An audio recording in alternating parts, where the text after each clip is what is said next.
Ladies and gentlemen, Aloha Friday. I hope everybody's having a beautiful day. I hope the week treated you well. And I hope if it didn't treat you well, that you're excited that it's about to be the weekend. Hope the birds are singing, the sun is shining. Got a great show for you today. We're going to talk about all kinds of cool things that you probably haven't heard of. So let me just go ahead and introduce this incredible individual I got sitting right here next to me who's going to be spending some time with us today. The one and only Jorge Padron, psychiatric nurse practitioner in private practice and specializes in ketamine assisted psychotherapy. He's well versed in the MDMA therapy and has a unique ability to not only understand, but also has a stellar track record of helping individuals in need of a unique mental health approach. He's been undergoing some incredible studies in an incredible program, which we're going to get into today. But I just wanted to take a moment to say thanks, Jorge, for being here. How are you today, my friend? I am not too bad. How about yourself? I'm living the dream. You know, it's not often that I get to talk to another George or another Jorge, and I'm always amazed at how handsome they are and how smart they are. So Thank you.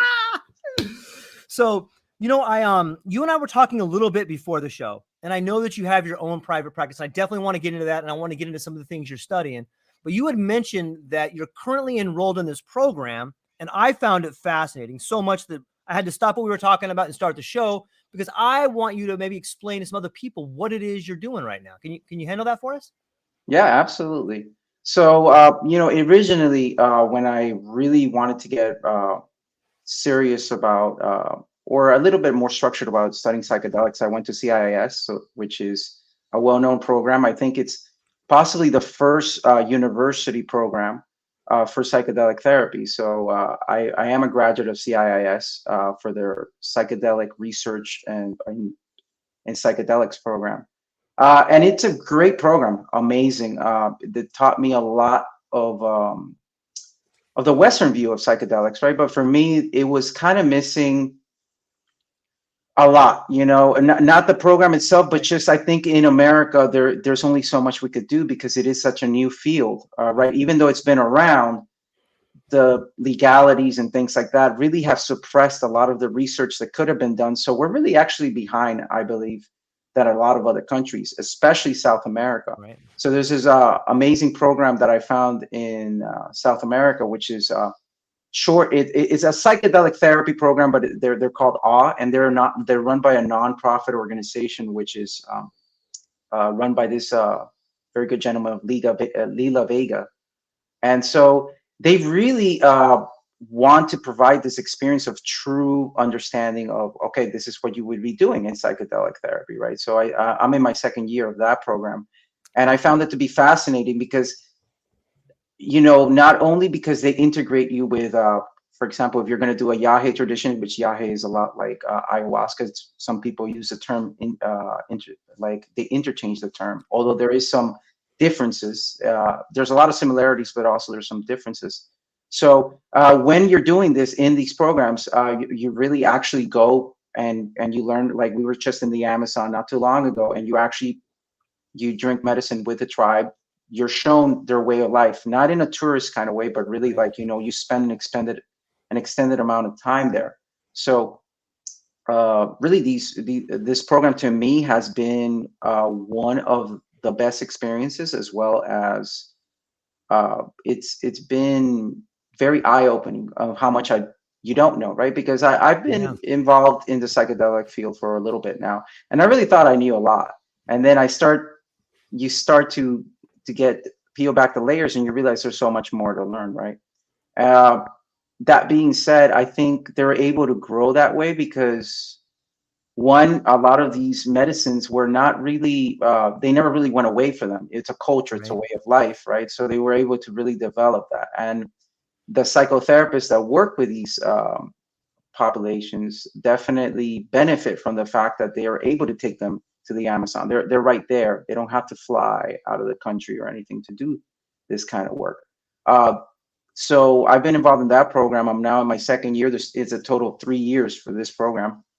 And really, you touch upon every type of psychedelic that's possible to work with, which I like, because I think you can't really say that you know how to work with something unless you've actually done it, right? Like you can understand the theory, but Sure. the theory is very far removed, especially when it comes from psychedelics, because there is such a unknown variable, right? So yeah, very happy with that program. I myself have been trained previously to that in ketamine assisted psychotherapy with Phil Wolfson, which is a pioneer in the field, and I was very fortunate to be able to learn from him. He he's based out in California in the Bay Area, but tremendous work. And so I count myself very fortunate to have very good mentors and people to learn from. Yeah, I think it's always an incredible sign of what's to come when people can point to the lineages from which they learned. Pretty powerful. I think it's awesome. As you were talking, I had this thought that medicine is kind of like a language, and when we look back to the roots of language, we can really understand what it is a culture is trying to say. If we look at the West and we look at the language of medicine in the West, we see a type of healing that is meant to cure symptoms. If we stay with that metaphor, what do you think that the language of some of the people, the medicine of the people you're working with says? Well, for them, it's a culture, right? It's a way of life, right? And I Right. think you're right when you say that for us, it's everything is fine until there's a problem, right? Like And we even want to then. fit, yeah, and we want to fit reality into our Right. view of reality. That's where I Agreed. think a lot of us get in trouble. Like everybody wants to work 80 hours a week, but somehow feel fulfilled, and at the same time, you know, have all these other things, right? Nobody wants to give anything up. And then so some of these, working with some of these medicines and to really learn them, they require time investment, they require commitment, and they also require a certain level of sacrifice Mm. to some of the things that you like. Something that is not a good selling point, right, to societies that are interested in how can I get everything and give up nothing, right? So Mhm. it's very different, their perception, right? For them, they're in service to the medicine, or they're in service to this greater reality, or what they call true reality, right? Yeah. And for us, it's just like, well, how can I use that to improve what I'm already doing? So it's a very different approach sometimes. Not for everybody. I don't want to generalize, but for a great majority, I think when you start down this path, even for me, I can't remove myself from that. I thought, well, oh my goodness, I'm going to get all this learning. I'm going to be a better person.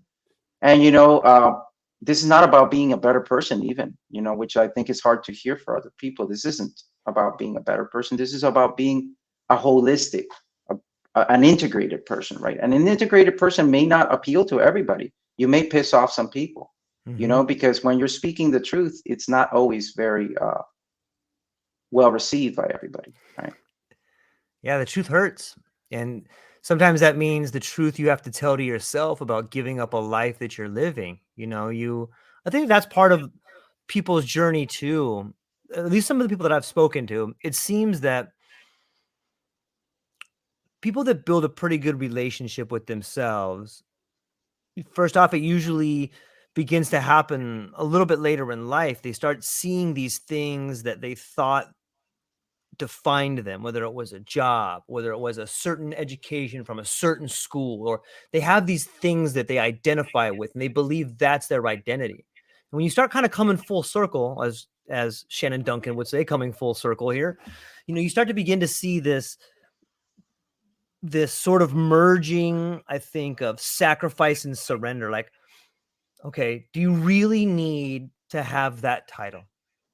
Man, everybody looks at me different if I have that title. What happened if you didn't have it? Well, you might not have as much money. Would your wife still love you? But you start coming to these ideas of like, yeah, if you want to be a holistic person, you got to give up some things, and maybe it's not about getting things. Maybe it's about giving things up, right? Is that too Hmm. crazy to say? No, I think that's correct, because I think the more you give up, the more you realize there's a lot of things that you think you need. Now, this doesn't mean that you're going to Well put. go sell everything and go live in a mountain somewhere or Right. anything like that. Right. I mean, that's also an ego thing, right? Like the ego is very extremist. So the ego never does anything halfway. You could always see where your ego has gotten involved, because it'll take something that should have moderation and it'll Mhm. either put it in black and white, or it's either I sell everything and I move to the mountains and I become one with nature, or I need everything that I can buy, right? Like there's never a middle ground for the ego, because the ego is very much a process that's driven by extremes. It's driven by what it can get, and it can materialize spirituality as well, right? Like, so that, I think that's a greater problem, really. Having a spiritual ego is a trap that I think we could all fall into. Yeah, maybe we could unpack that. What does it mean to have a spiritual ego? Like, can you give me some examples of that?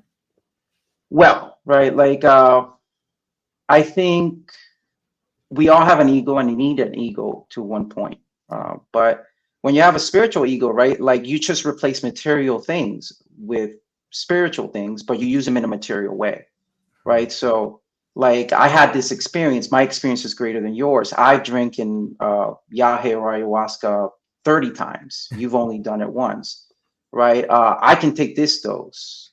I had this experience. Oh, I really transcended the numinous, right? And then that's everybody likes that. Everybody likes to have a numinous experience. Everybody likes that. So I'm not saying there's anything wrong with that, but the ego definitely is always measuring itself, right, by what it can have. And it can, we need to understand that it's not going to go away. You could have 1,000 ego deaths, you're still going to have an ego, right? It's important, and it's actually not something that's bad, right? If you have a very weak ego, it's very hard to even go very far with some medicines, right? Because you'll find that a lot of the time you're not able to integrate the material, or it's too much, right? Because reality by itself is too much. So I think having a spiritual ego isn't necessarily bad, but it's something that should be recognized, that, right, there's parts of us that are going to take an experience, or they're going to take something, and it's going to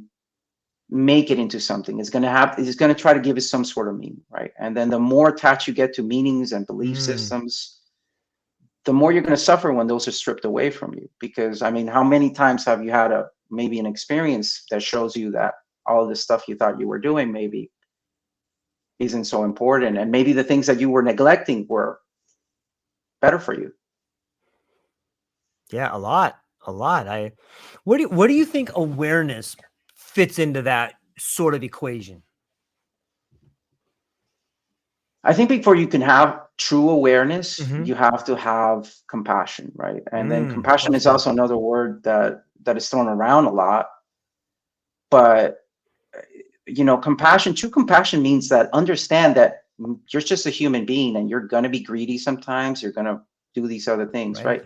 So true awareness of the shadow, or true awareness, requires that you acknowledge your limitations first, and that you have compassion for your limitations. You'd be like, yeah, I can be that way. Yeah, I can be maybe a little bit trickster like, right? Or I could do this stuff, which is not bad, right? Or sometimes it can be bad. But if you have that, that's how you get true awareness. If you don't have any compassion, you're going to hide those aspects from yourself and project them onto other people, because that's a lot easier. Nobody wants to feel like they're a bad person, even if they're doing things that maybe are not ethical. So if you have very little compassion for yourself, then you're more likely to be unaware when you're engaging in these behaviors. Yeah, that's really well said. I love the idea of the trickster and being aware of the role of the trickster archetype in ourselves. Like when we were talking about that, I'm like, wow, what a great way to forgive yourself is to understand that maybe that's an archetype that's playing, or maybe it's a way to reel it in when you start seeing the joke go too far or something like that. But hey, there's a trickster over there. But that's awesome, man. It's really well said. Thanks for kind of putting it in those words you put it in. It brings this other question to my mind that I've kind of been toying with, and I'd love to get your opinion on it. And it is this, do you think there's a difference between heightened states of awareness and altered states of consciousness? I think they're both experiences, right? Where an experience, you can have an experience, right? You're having an experience of an altered state, or you're having an experience of an expanded state of awareness, or something like that. But the experience ends, right? So I think more so than is there a difference is like, what happens when you go into those states? What internal process starts to manifest itself? when you go into those states. And it could be a very similar process, right? Right. It could be a process that almost seems identical. But I think more important, like, we can never make an experience ours. It's there for the moment and then it's gone. If you hold on to the experience for too long, it actually loses most of its meaning. If you see that an experience is a stream of events that continues to happen even after you're out of those states, then you can have true integration, right? Because now, if you separate the holy from the profane, you're always going to, right? You're always going to tend to be like, oh, like, I like that, but I don't like this, right? Right. And if you see that it's all a continuation, that even after you come out of one of those states, it's still happening. You're still having this experience, right?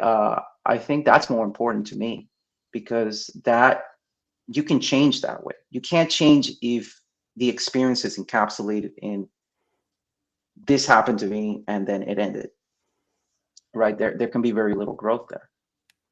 Yeah, that's well said. If you're holding on to it like it's an object, then you can't really mold that object. It's become a relic. Now it's become something that's stationary. But if you realize you're part of it, that you're in the artwork, that you're part of the picture, then you can play a bigger role in the picture. You can play a bigger role in the movie. You know what I mean? As long as you're willing to venture out or take those challenges in there. It's a fascinating way to look at it. What was there an event or was there something that you experienced that made you come to that conclusion, or is that from working with people, or both? Or Well, I have a huge background, which I would be remiss to say, in critical care, right? I spent 12 okay, years of my life doing ICU and critical care, and almost the ultimate trip, like a lot of death. yeah, So a lot of people dying, and that's not a trip you come back from. So if you want to talk about an expanded state or the last few hours of somebody's yeah, life, that's the most expansion and contraction at the same time, right? Because something is ending, which is leading you in a unknown direction, and you're not coming back from this one, right? So that really was what started for me the process of oh wow, there's something else here, like how do you do that, and what happens when an experience ends, what continues, right? So that got me started really in my path. And I feel working so closely with death for so many years that really uh, prepared me even yeah, for psychedelic work. yeah. I read a lot of biographies, and one thing you never hear when you read a biography about someone and they talk about their last days, what's never in the biography is that person laying on their deathbed saying, I wish I would have worked longer. I wish I would have had more money. I wish I would have, it's always like, I wish I would have been a better father. I've ruined my family, or I wish I would have spent more time doing the things I love.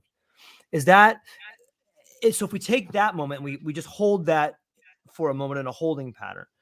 I was speaking with a death doula who told me it's interesting because at times she would be holding the hands of people who are taking their last breath, and she felt as if she could see the unrealized dreams, and it scared the bejesus out of her. What do you think about those two things? Like someone on their, wait, have you noticed a pattern of what appears to be happening in the minds of people, or maybe you've heard the words of people who are coming close to the mortality experience, and you know, is there some wisdom there that you could give to us that maybe you saw? Yeah, a lot of the same things that you mentioned are patterns that repeat themselves. Mm, People have regrets, people have ways that they wish their life would have been. But I also feel like a good death right. is one That's where what I'm you about. can again use compassion. It's the same thing as a good trip or going into a trip with the Right. right mindset. What I would see is people that, in the medical system, especially in the Western worldview, we treat death as a problem. We treat it Yeah. as something to be solved, not as a transitionary stage, right? Not as a part of actually life. Right. You have to be alive to die, and you have, likewise. Um, so uh, so there's people that are very, they're looking at death as, why has this happened to me? It doesn't matter if they lived a very short life or they lived a very long life, right? And then these people are very attached to the concept that death is the end, right? When you have that viewpoint, then you have a lot of regret, you see. If you have a separate viewpoint, which of course requires a certain amount of faith, or requires Sure. whatever you want to call it, you're able to release yourself very much like a Right. journey or a trip. And these people have good deaths. They don't struggle with the process. They are able to go with it. And they also understand that whatever may have happened in their life, I guarantee you, even in the worst life, there have been moments that are blissful. And you could choose to focus on that, or you could choose to focus on what you didn't do. Either way, you're dying. You're gonna die. And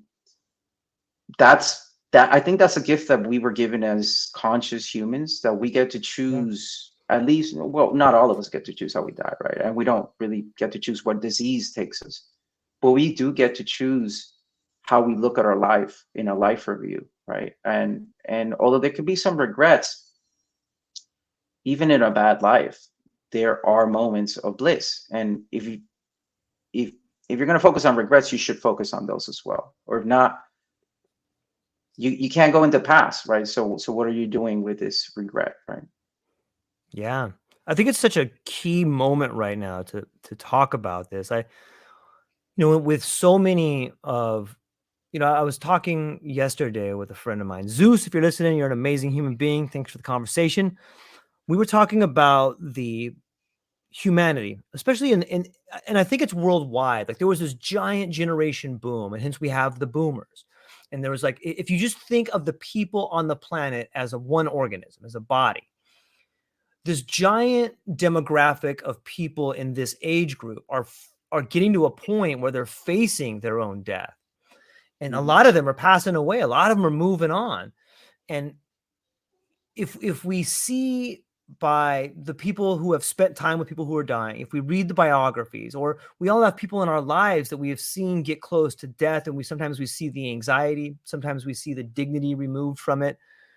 It kind of seems like that's what's happening in our world. It's like there's this large part of us, like a large part of us that's dying, that's moving on. And so why wouldn't there be agony? Why wouldn't there be anxiety? Why wouldn't there be turmoil? Why wouldn't there be a last stand, a fight, a realization of the unrealized dreams that's beginning to happen? It's this time that's happening there. And so I bring that up because it does seem to me, at least in the West, we've taken the dignity out of dying. I know that my great grandmother, I remember being a young boy and going to, like, this old folks home where she didn't even know who she was. She had lost her mental faculties, but yet we kept her alive. I don't even know why. Like, I don't understand. Like, why would you do that? Here's a person that is no longer with us, but medically we're keeping them alive, even though it seems to me they don't want to be here with whatever spirit they have left. And it speaks, if you look at just that angle of it, it's kind of fractal, because you can look back at the whole medical system now and you go, oh, we're just doing it for money. We're just doing it for our own selfishness because we want to have our memories, or we want to hold on to something. You think that's too much? Is that too broad of a brush to paint it with? No, but I feel like that's not addressing why the system, because we do blame the medical system a lot Sure. But it's actually not the cause, but it's a symptom of who we are as a society. We are afraid of death, so we demanded that doctors fix it. We're afraid of things that are not good, or, oh my goodness, even with psychedelics, we try to do that. I mean, how often is the Western mindset on psychedelics is we want to figure out all the variables so that there's not a problem here. So we know exactly how the experience is going to go. We're going to control the experience, right? It's the same thing with the medical system, right? So why do we keep people alive longer? Not for them, because these people actually, and the few that could talk, or the few that could even make motions, would say, I want to die. They were suffering. The pain had gotten to that level. But the family was afraid of death. It was often a child or a loved one that was afraid of death himself, that projected it onto this helpless person. Now this person is really under the effects, right? And sometimes doctors, and my wife is a critical care pediatric nurse, which is an extremely difficult job. And I don't think I could do that. I did it for adults, but I would not be able to do it for children, I believe. But but you know, like the loved one sometimes will project it. Even these children, she tells me these amazing stories about the child is ready to go. They're like, I know, and they accept it. They often and sometimes accept death better than the parents, and the parents sometimes can't accept this, you know, and they're Right. going to have that trauma for the rest of their life. That's And I crazy. don't blame them, because having a child die is about the worst thing that can happen to you. But what I'm saying is, the system adapted to our demands. We demanded that somebody fix this. And then so the system became, it's a very litigious system. It's a Mm-hmm. system that's based, so the doctors are practicing medicine to cover their licenses that they went to school for a long time. And then everybody blames them for everything. I mean, I've worked with incredible doctors. I really could not tell you that that I could fault them for anything, but they burn out. They burn out Yeah. because of the constant demands. We have we don't even give them time. Sometimes these doctors have 200, 300 people. They're going from one death certificate to another. You lose the humanity in it. The doctors themselves are burning out. The providers are burning out.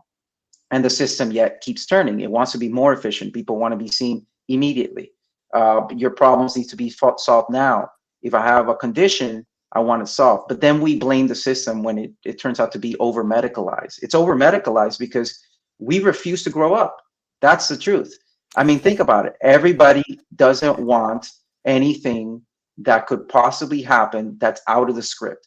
So if you tell, so that's why all of this good stuff that's happening with psychedelics now is a double-edged sword. Why? Mm-hmm. Because when you see what is touted to the public, this is going to solve all your problems. You're going to take some psilocybin and that's it. Mm-hmm. You're going to take some MDMA and that's it. Ketamine, big for that. You know, you're just taking it. No, you have to do work, but people don't Mm-hmm. want to hear that, and they don't want to hear that there's any risk. No, you might have a difficult journey. You might confront some aspects of yourself that are not nice, and you may have to work with that. And but if you put that as a headline, nobody wants to read that, right? So psychedelics had to shed their shadow in order to be accepted by a society that doesn't accept its own shadow, right? And the shadow sides of Mm. psychedelics is really where the growth is, because just like Yeah. the shadow side is of us is what needs to be fixed. You don't need to fix the stuff that's nice. You need to fix the stuff that's not working. The envy, the need for validation, those things need to get fixed, and they rely on the shadow. They're not going to be found in the light. So I worry that psychedelics are going to go down the same path. It's going to be good until a couple people have some journeys that are difficult, and then all of a sudden, oh well, psychedelics broke my mind. Yeah, they can do that. Anything that can help you can also hurt you. That's what being a grown-up is, understanding that there is no inherent safety in being alive. Nobody even Mm. makes it out of here, right? So why are we demanding this? This is why the medical system has a problem. It has a problem because the society itself, the fear is what drives it. And anything that's driven by fear cannot be holistic. It cannot really cure you. It can only half cure you. Yeah. It's like the story between the difference between the buffalo and the cattle is the buffalo runs through the storm and the cattle runs away from it, right? Like you have to face your fears. Maybe that's what this whole thing is, because we could broaden that whole argument to not just the medical industry. We could broaden that whole argument to science. Like we're constantly trying to find ways to shortcuts to solutions without actually having to solve the problem, right? People don't want to solve the problem. They just want the solution. They want to go right to the back of the book. Here's the answer right here. You know what I mean? Without trying to figure it out. It's well put. Absolutely. It's Yeah. well put. Do you think that that is,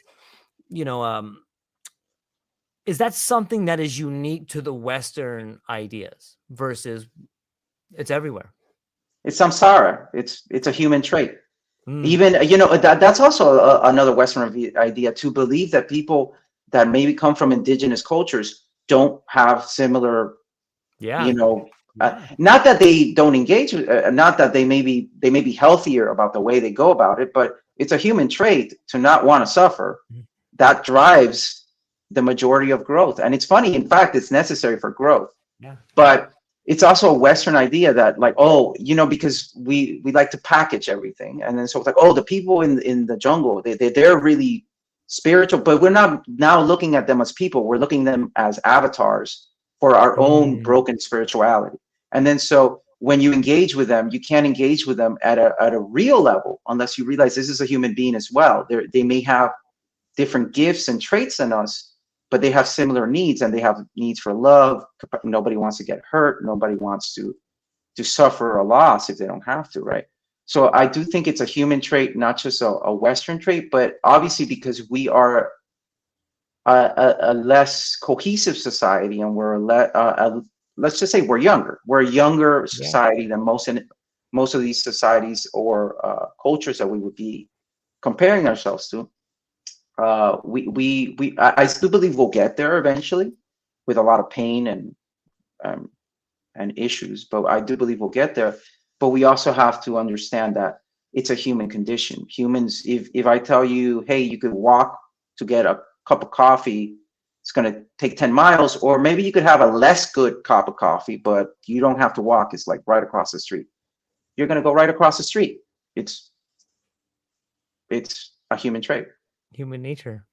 Yeah. You know, a lot of times, you know, it seems that a good pattern for someone growing up is they find a mentor, whether it's a young man that looks to someone older, or a young woman that looks to someone older. If we were to look at our culture being a younger culture, who do you think would be a good mentor as an older culture for us? I think many of the cultures, you're talking about a different culture than ours, or? Yeah, or you could take it whatever way you want. I don't think we should be looking to other cultures. We should be looking to ourselves. Who among us is living in our world, Well put. and maybe being a whole human being? And a lot of times you find that these people have a split. You know, they're split. Like you either love them or you hate them, and they're very polarizing figures. And the reason they're polarizing is because they're displaying what a whole person looks like, which is both sides of their personality, the shadow side and the light side, right? The same way why the Greek gods, like, I mean, if you read, they weren't exactly super holy. They were gods, but I mean, like, they were engaged in some serious stuff.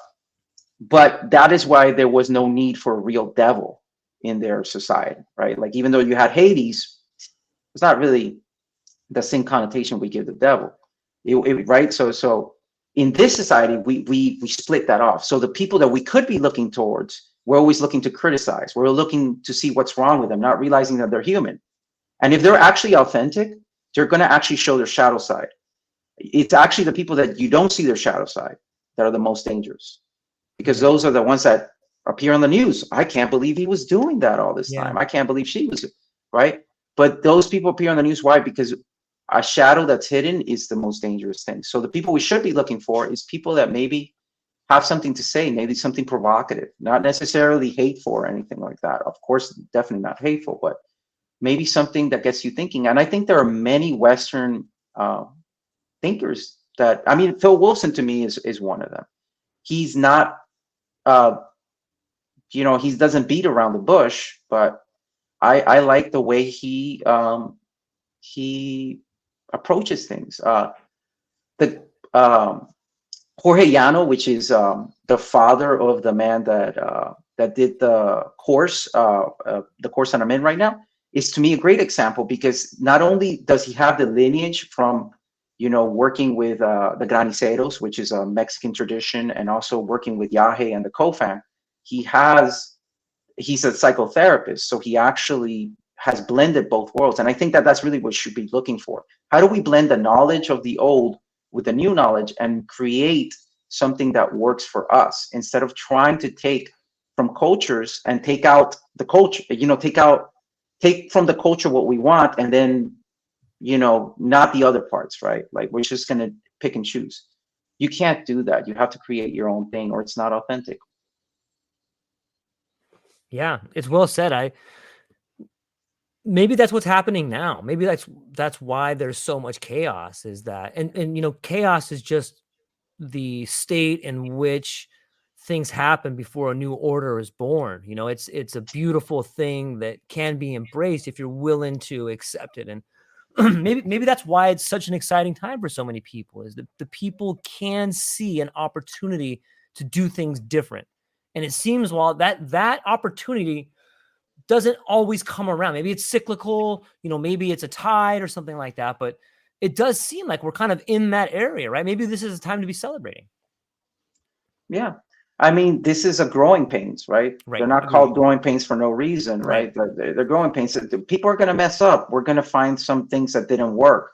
We're going to hurt a couple people, unfortunately. That's something people don't want to hear, but we're going to, all of humanity really has been that, you get it wrong a couple times and then eventually you start getting it right. You want to minimize how many people you hurt, things like that, and you don't want to justify hurting people. But there's going to be a lot of things. I mean, there's a lot of growth in the psychedelic field. There's going to be a lot of people coming in, and there's going to be a lot of people that are not maybe qualified even to really be. But those people will either learn, maybe there'll be a little bit more humility, right? Because nobody starts out qualified, you get qualified, right? Or, they will hurt people, and then we'll look at that as an example of don't do that. We've had a couple of recent scandals in the psychedelic field, right? And I feel like we've learned about being more transparent, about having some oversight, because it can be put to good use. It's unfortunate that these things happen, but it can be put to good use if we see, well, maybe we should have like a council. Maybe people working in expanded states of awareness should really have a peer support system so that they're not working on themselves, because psychedelics have this ability to inflate the ego the same way they can help you. So really, I do believe that any provider that, or any person that's working in the psychedelic field should at least have some peers that are not afraid to correct some things before they really get out of alignment with what's necessary to heal psychedelics, right? So I do think that this is going to turn out good, but there's going to be a lot of chaos. And if we could just be grown-ups about it and understand that psychedelics can help you, they can also hurt. Right. Then we don't have to vilify things, because we do something where we try to control the variable, which is why psychedelics got banned. Well, I don't know, you could hurt yourself, so let's just ban it, right? Let's not hold you accountable. How does that teach anybody to be mature? It just teaches you that if you take a dose that maybe was too large for you and you took it in a bad setting, it teaches you that it was a dose that was bad. No, it was your intention, your setting hurt you. So now maybe you can learn from that. But now if I start looking at the medicine is bad, or this is what hurt me, no, it didn't hurt you, right? It's a collaboration. The same way that when you go into those states, to attribute everything beautiful to the medicine is also, I think, wrong, right? Because whose mind, it's mind manifesting, psychedelic mind manifesting. So whose mind is being manifested is more likely yours. So I think it's important to take responsibility also for when good things or good experiences happen, to understand that you, in some part, in collaboration with the medicine, actually created that or were the architect of that, right? Yeah, it's deep. It makes me. I gotta pause for a moment to think about something. Forgive me for a minute here.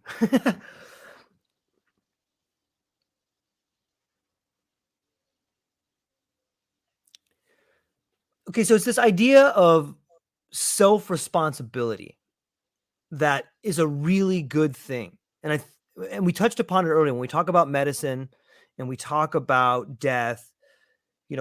It seems that the system that is put in control is an attempt to manage liability. And liability is a way to try to make things safe. And at some point in time, the person that manages liability manages everything, because everybody just gives up their sovereignty. Everybody just gives up their responsibility to this idea of safety and liability. Do you think that the psychedelic community is at risk to giving up a large part of what is great about it in the name of safety, in the name of liability? I think that we need to learn to marry both extremes, right? What happens? We have people in the psychedelic camp that think nothing should be medicalized, that it should all just be, just humanistic, and let's just see what happens, right? But that would be missing a great part of the fact that the medical system does have things to offer the psychedelic field, right? But then, and the psychedelic field, of course, has things to offer to the medical Sure. field. So what I would prefer is to integrate both approaches to stop this needless fighting, because it's really, it's an ego thing. Again, it's the Mm, extremes. Notice that there is, in those propositions, no middle ground, right? If there's no middle ground, you're probably off to, you're unbalanced. The middle ground right. is the Totally. balance, right? So what ends up happening is that, yes, you do have to know how these medicines work. I first learned how these medicines work, what receptors Yeah. they affect. Oh, don't mix it with this. And because, you know, my background is psychiatry, right? Like a psychiatric nurse practitioner, right? Oh, well, you know, you can't, there's certain, there's certain medications you can't take if you're taking psychedelic. Many people are unaware of that. So Yeah. to not use that to further and to increase safety, that's wrong, right? So that's not what I'm talking about. What I'm talking about is, once you've done that, allow some room for the medicine to work. Allow some variable. The unknown variable is what heals people, right? You set up it's like meditation, right? A lot of people says, I'm meditating. No, you're not meditating. You're practicing meditation, so Mm, that meditation is something that just happens spontaneously. Once you've done the breathing exercises, and maybe you sat down on a sofa or, you know, a cushion or whatever, right? It's the same, I believe, with psychedelics, right? You set up the groundwork. You make sure, okay, I'm not taking anything that's contraindicated with this. Okay, I'm in a safe setting. That is part of the medical aspect as well. So that's not wrong. I make sure that if, like, for example, for ketamine, if you have uncontrolled hypertension, it could be a problem, right? So you want to make sure that that's taken care of. You can use the medical system in that way to actually further the safety of psychedelics, because that's not what I'm talking about, right? Like, that is good. You don't want to needlessly just hurt yourself just cause, right? But then you need to learn to let go, even with an intention. I see people get hung up on, I had this intention, but that didn't happen during my journey. No, you're supposed to set up the groundwork, and then you're supposed to allow some room, not a lot, not, it doesn't even need to be a lot, just some room for the actual expansion of consciousness to work mm, its magic, right? Because if not, then yes, you kill it. If you just know, if you take 5 grams, you're going to have an ego death, and then this is what an ego death looks like, and this is how you should feel. That kills the magic, right? What's the magic in shamanism? Why does shamanism work? Because it does work, but it works because they allow some room for the actual experience to dictate it, right? They're not trying to predict everything that could possibly happen. They're not trying to predict, like, oh, well, what if a dog starts barking outside? They're not trying to do that, right? And then that's what we can learn. We can learn to marry both aspects, get the safety part, understand why these medicines work the way they work to a certain degree, and then leave some room for uncertainty, because the uncertainty is what heals people, right? yeah. Yeah. Well Right? put. You can't, like, if you knew what you needed to get better, You've you done would do it, it. right? Yeah. So obviously this has to be a process that Mm. circumvents what you know and shows you things that you didn't. And for that, you need to allow room for uncertainty, and you need to give a wide margin sometimes, if you really have issues or mental health issues. That's a phenomenal explanation of it, and it makes me. Thanks for setting it that way. It's well done. I sometimes I had a really interesting conversation with a scientist yesterday, and he was talking about mysticism as a pejorative, how it gets in the way of everything. But when I hear the way in which you've described the parameters of uncertainty, it seems to me that you have to allow for the magic to happen. Sometimes magic can be interchanged with medicine a little bit, because that's where the magic happens, right? You have magic mushrooms, you have mysticism in there, and it does. And like you said, maybe it's not an either or, it's like a both and. Like, why can't there be room for magic? Why can't there be room for uncertainty? Why can't there be room for mysticism in science? And again, maybe that's what's happening now with these birth pangs, is this sort of amalgamation of the two coming together. Like, what's your take on mysticism in the world of science?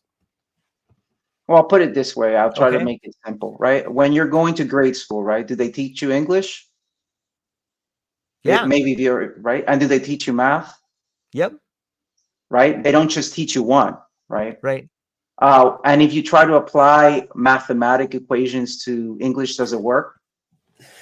No, it doesn't. And if you try to use English to solve a math equation, does it work? Well, you would have to use English to say the numbers. Maybe, but I mean, can you compute it? You can't, right? You can't. can't. That's why that's the biggest argument for it. But you need both, right, to actually get through grade school and be a human being that function. It's the same thing. Whether it's mystics that just don't want to hear science or scientists that don't want to hear mystics, that's missing the complete point, because that's saying, oh, I don't want to learn any English, or I don't want to learn any math. I just want to learn this one thing. Cool, but you'll be a one-sided person. You'll be an illiterate mathematician, or you'll be an English person that doesn't know how to put 2 + 2, right? So to say that mysticism isn't real, that's absolutely untrue, because the results that I have seen when you allow uncertainty, I have patients that have come to me, and I'm fairly Western in my approach, because I don't try to do things, but I allow room for uncertainty.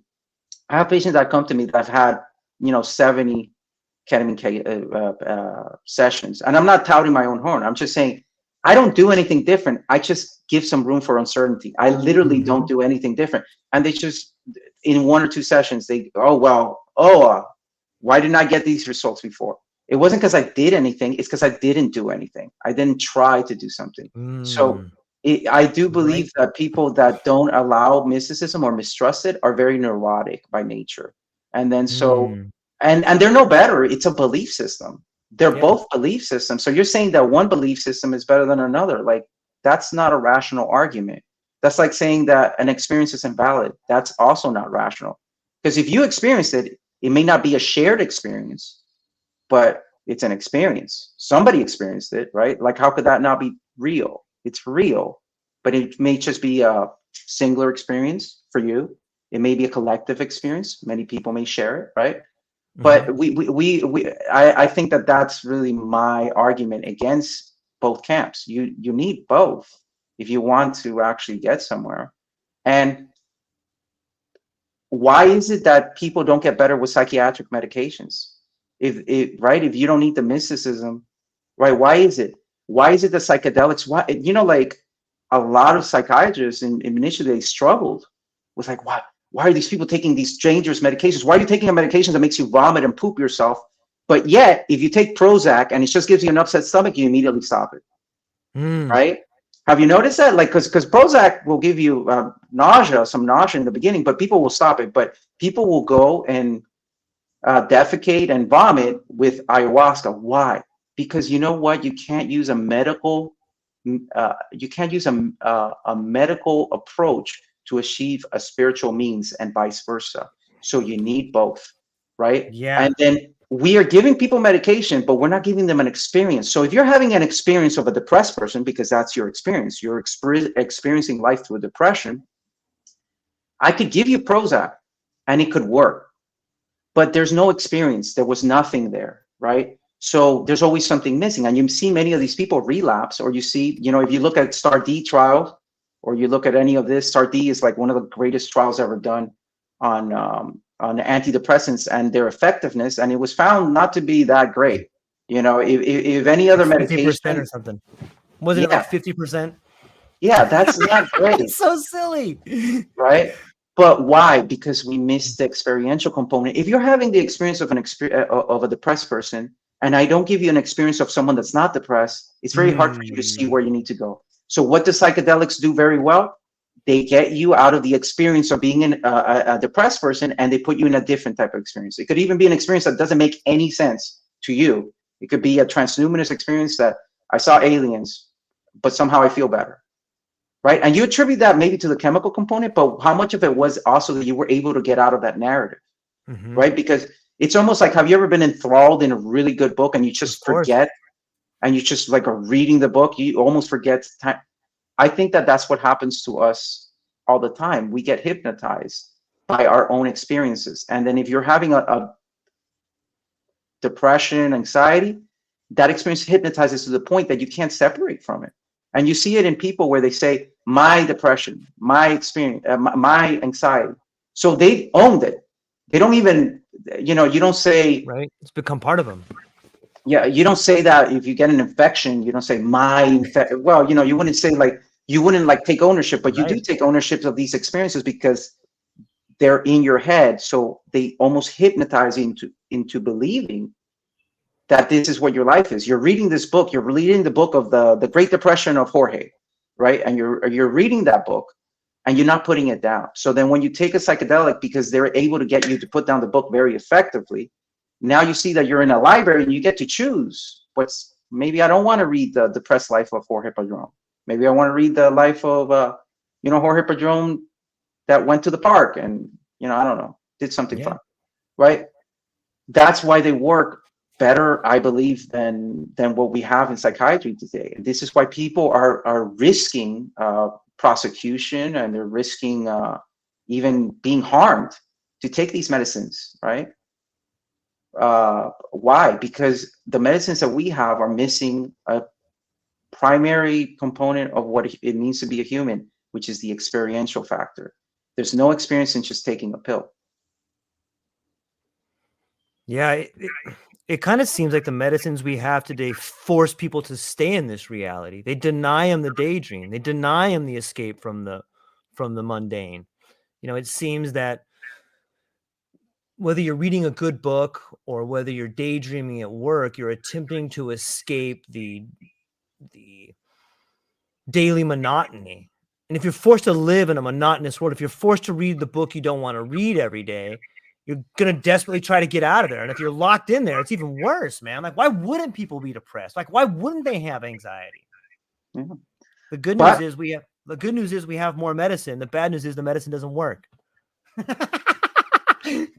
it works some of the time, but it works if your problems are very uh very benign, or maybe they're, you know, again, I prescribe medication. Sure. I use psychiatric practices, but I always try to give it a holistic approach, because that's a component too, right? Because what's going on is, like, a lot of times I get people and their problem is that they don't want to change the unhealthy life that they're living. Like, they come to me, and you know, just disclosure, I do believe that attention deficit exists. It's definitely proven. Attention deficit exists, but the number of people coming sometimes for attention deficit, and it's really that their life is just hard. Like, they're working two jobs. They don't have the strength. They have kids at home. They're sleeping 3 or 4 hours, so they're coming. I'm tired all the time and I can't focus. And then because stimulants work pretty fast, and they Sure. work faster than other things, and they also have a slightly euphoric effect, they're taking the medicine, and or they think that they need that medicine, and really what they need is to know, you got to give up one of those jobs. Maybe you have to see how you can make do. Maybe you have to do something uncomfortable, but you can't live life like that and expect that you're going to be happy or fulfilled. But we're giving them stuff that lets them be dysfunctional. It's almost like wearing a cast for the rest of your life. When you give someone, when someone is in a bad situation and you're giving them medication and you're not fixing the situation, what you're really doing is You're drugging you're them. covering it up, you know? So then that person is prone to get depressed. So how much of it is that the medicine doesn't work? How much is it that people don't want to change their lifestyle? People do not, they want to keep living in their box. If you want to keep living in your box and your box is not good, don't be surprised that no matter how comfortable we make that box, it's a box. And if it's too small for you, you're going to feel uncomfortable. Yeah. Is it that people don't want to change, or is it that the environment around them? I think there's got to be a relationship to the environment. And it seems to me Yeah, that from a young age, you're conditioned in a way. You know what I mean by that? Like, and so yeah. I read a good quote that said it's that people don't resist change, they resist being changed. And it seems like Hmm. we've been conditioned for so long, now they don't want to be changed. But even though it's the thing that's good for them, and you bring up such a great point of, like, I know what it's like to work to get 4 hours of sleep, to feel inside like you're not being a good husband or a good father, but I got to earn the money. Otherwise, I can't pay for tuition. Otherwise, I can't pay for the mortgage. Otherwise, my cat's not going to have food.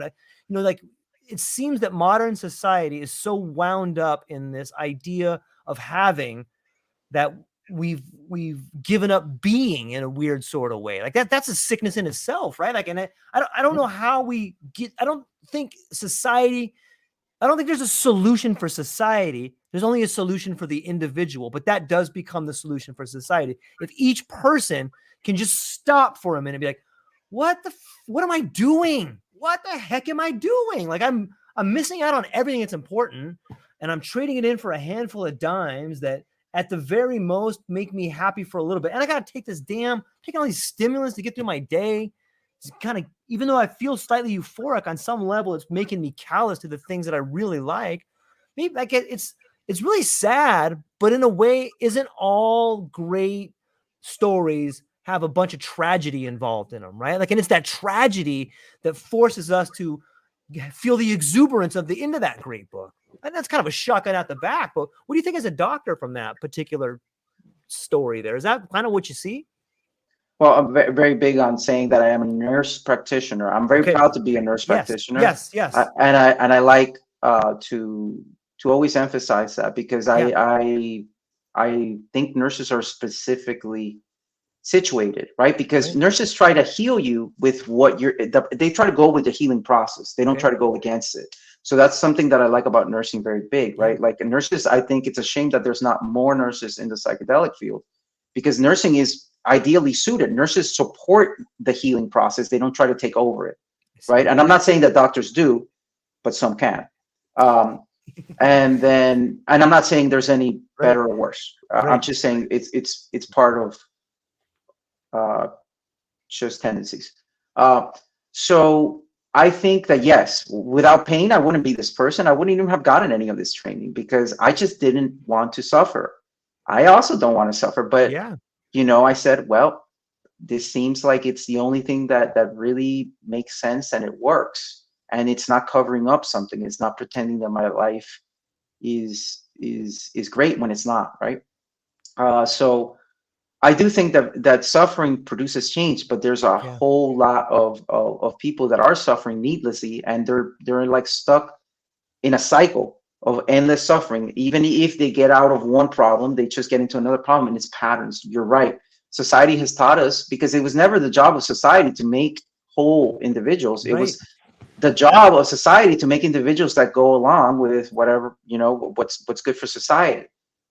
But I think we're getting to a tipping point. I do believe that, with COVID really greatly accelerating the mental health crisis. I think people are starting to realize this is not going to work. We're not going to be able to do this. Even I see patients that have very little training in psychology saying profound truths. And I don't blame any patient, no matter what their condition or person that comes to me, because you're right. A lot of it is the environment conditioning them. And I don't think anybody wants to make themselves suffer. And also there's an incredible amount of compassion for what I believe to be the greatest tragedy that could happen to someone, which is, to lose yourself, to lose your sense of consciousness, and to live a constricted life when you have all of this, right? But that's also part of like whatever, I do believe that having the human experience is painful in itself, and it's necessary. It has to be.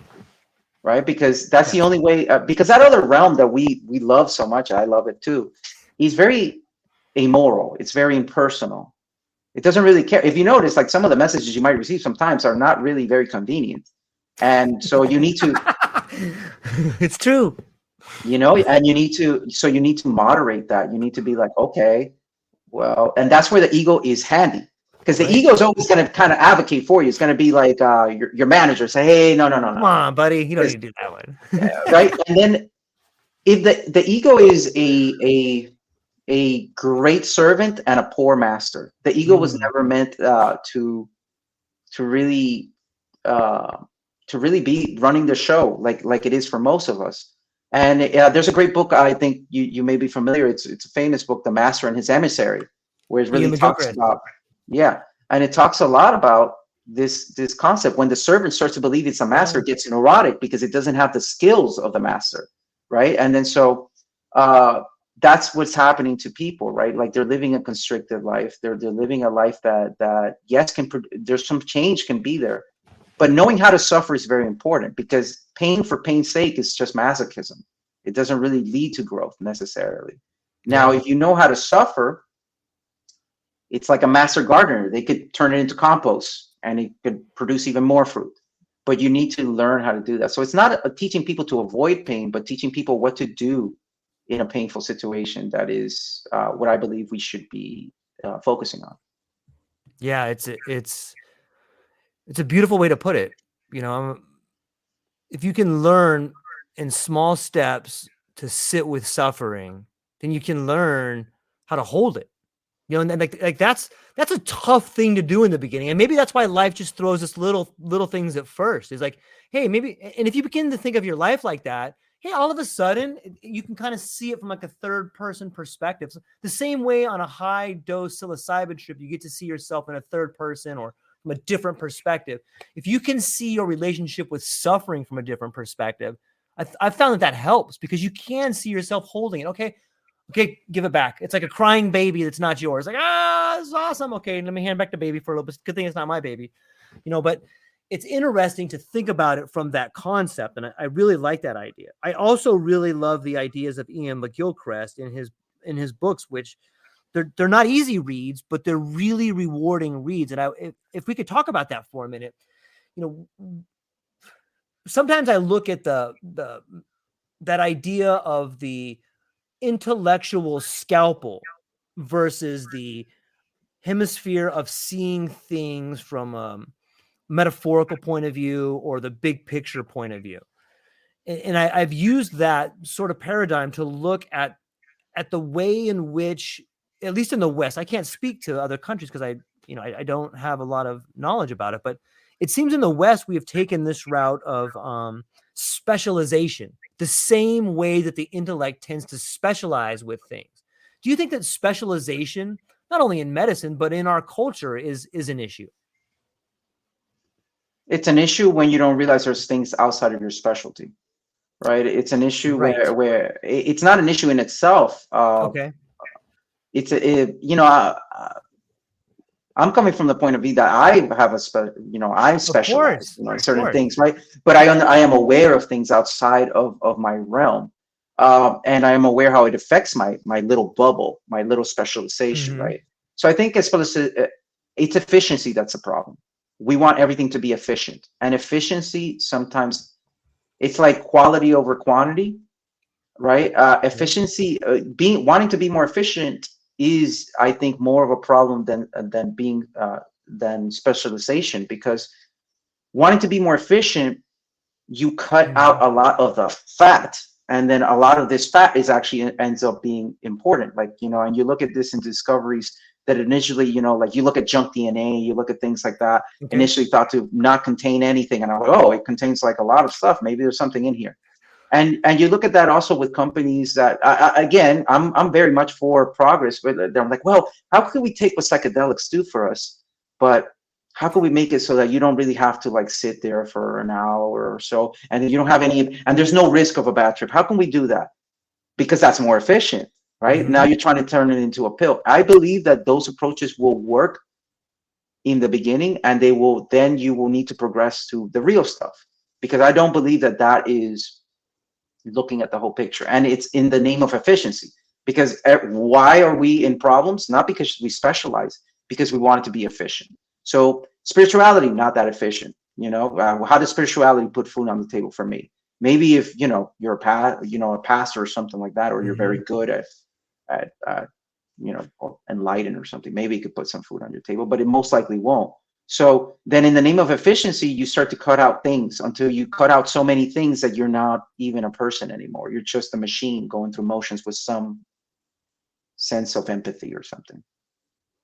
Yeah, it's interesting. I think if earlier in the conversation when you were talking about modern, I forget exactly what part, but you had mentioned a phrase that maybe the SSRIs and some of these medicines don't work because it's medication without the experience.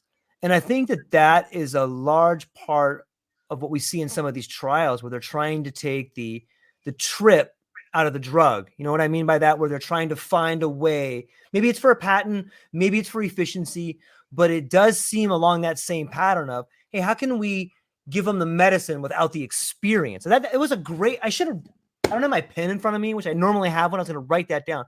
But I think that's one of the best explanations of what's happening is in society that has happened is that we have tried to take the experience out of the medicine, right?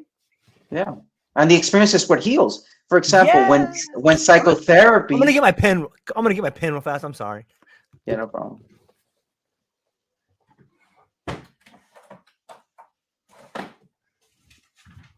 Okay. My apologies, man. I normally have it right by my table. Didn't have it. Okay. No problem. All right. Carry on, my friend. Yeah, no, I mean, I think that the experience is what heals, right? Because it's the experience that's missing for most people. The experience of love, the experience of being forgiven, the experience of saying something that to maybe someone that's passed on, the experience of expressing anger or rage that you couldn't express at that moment. Maybe you're too small and something happened to you and you felt powerless and you couldn't express at that moment, but all this time it's been burning you up on the inside. And now you get to experience what it's like to say no, to put a boundary as an adult.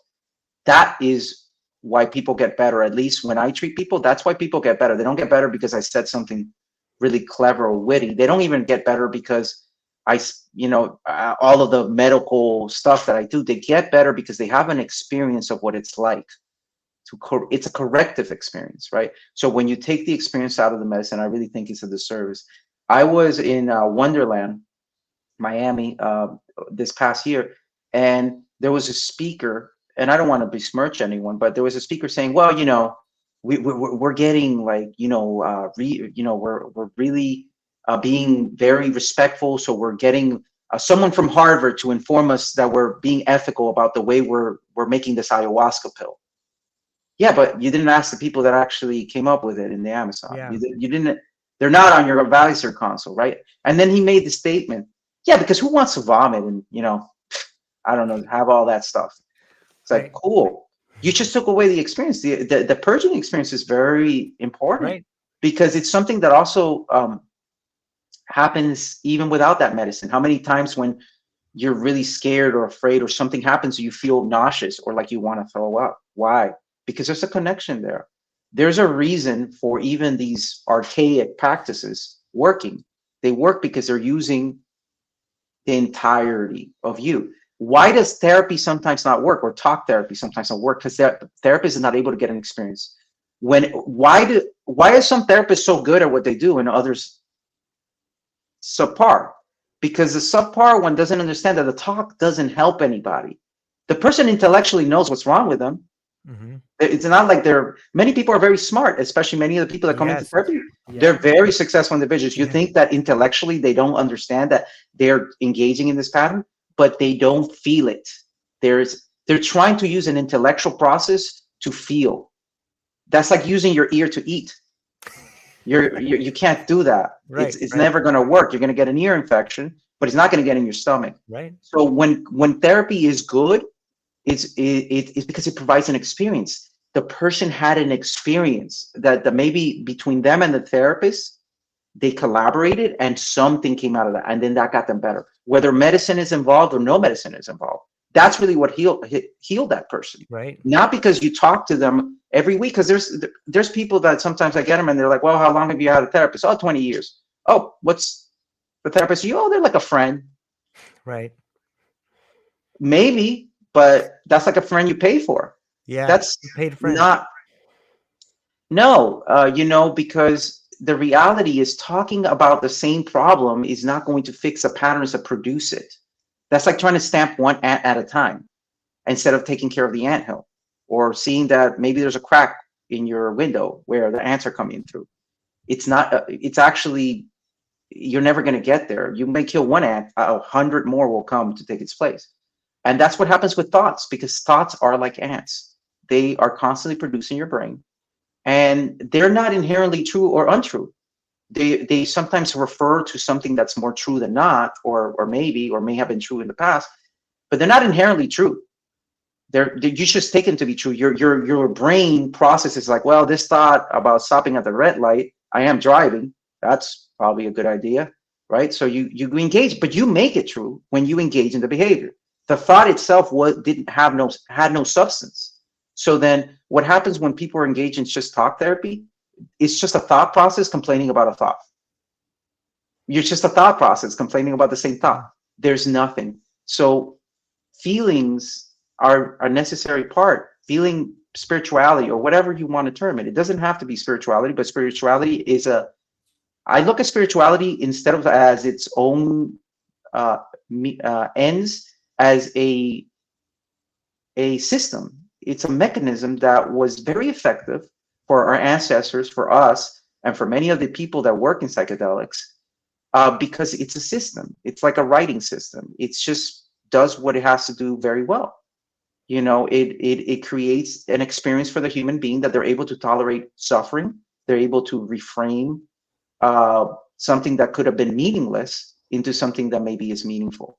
So to say that, I have this term, I don't know if other people use this term, but I have this term called spiritual gravity, right? To me, it's like gravity. You don't see gravity. I mean, there's nothing you can point to, but I bet you if you try to fly, you can't, or, things fall down when you drop them. So you can deduce that there is a force that is doing that, right? Because it's very apparent. For me, if there's a thing that drives you to it, almost like a magnet, there has to be something there. Maybe it's not what we think, but there's something. It's much. So I call it spiritual gravity. To say that it doesn't have its own effect is ridiculous, because there's people that die for their religion. There's people that, so that means it's powerful enough that it's able to override the survival mechanism, which is inherently one of the most, or if not the strongest mechanism a human being has. So if something's able to override that, how can you say that there's not something at work there? It may not be what we call it. It may not be a very poor understanding, but to say that something is not like a gravity pulling you towards a certain pole, would be absurd, in my opinion, right? Because spirituality is just a way to interact. It's almost like an interface to interact with something outside of yourself. It's not inherently true or untrue. It's just, it seems to work very well. Yeah, like it's beautiful, and it brings this idea to my mind, whether, and I know maybe I don't have I'm just using the word religion. I know it has lots of connotations to it, but I'll just use the word religion or spirituality, and I'm using them in a broad brush here. But it seems to me that the psychedelic experience, or the religious experience, or the spiritual experience, and if we use your term of spiritual gravity, it's being pulled to this point where people can find inspiration. Like the gravity pulls you towards it. And the beauty is, maybe you can't describe it. The beauty is your experience, your relationship to it allows you to go back into the world and be inspired by it. Like, that's a pretty beautiful thing to think about when you just take a moment to think about, but just being in the presence of this object. Maybe that's what Eliade calls the terror before the sacred, but being in the presence of that object allows you to be filled. It allows you to be inspired. It allows you to have some unique opportunities to think about who you are, to reimagine yourself, to inspire imagination a little bit. And I think that is, that's one of the things that is so mind-blowing to me. But as we come back from that space, let's say you're drawn to the spiritual gravity, you have this moment, you have this experience. Then when you come back, your language plays a big part in that. And that's the question I want to get to, is this idea of integrating that experience. Because it seems to me, when I speak to some people who are working at retreats, or some people who may think that they're really good integration specialists, and some of them may be, but it seems to me that sometimes integration is a way for people to explain what other people should be thinking. And sometimes that's what talk therapy is to me. It's like, here's this person that's going to explain your story for you. Here you go. Now you can have it.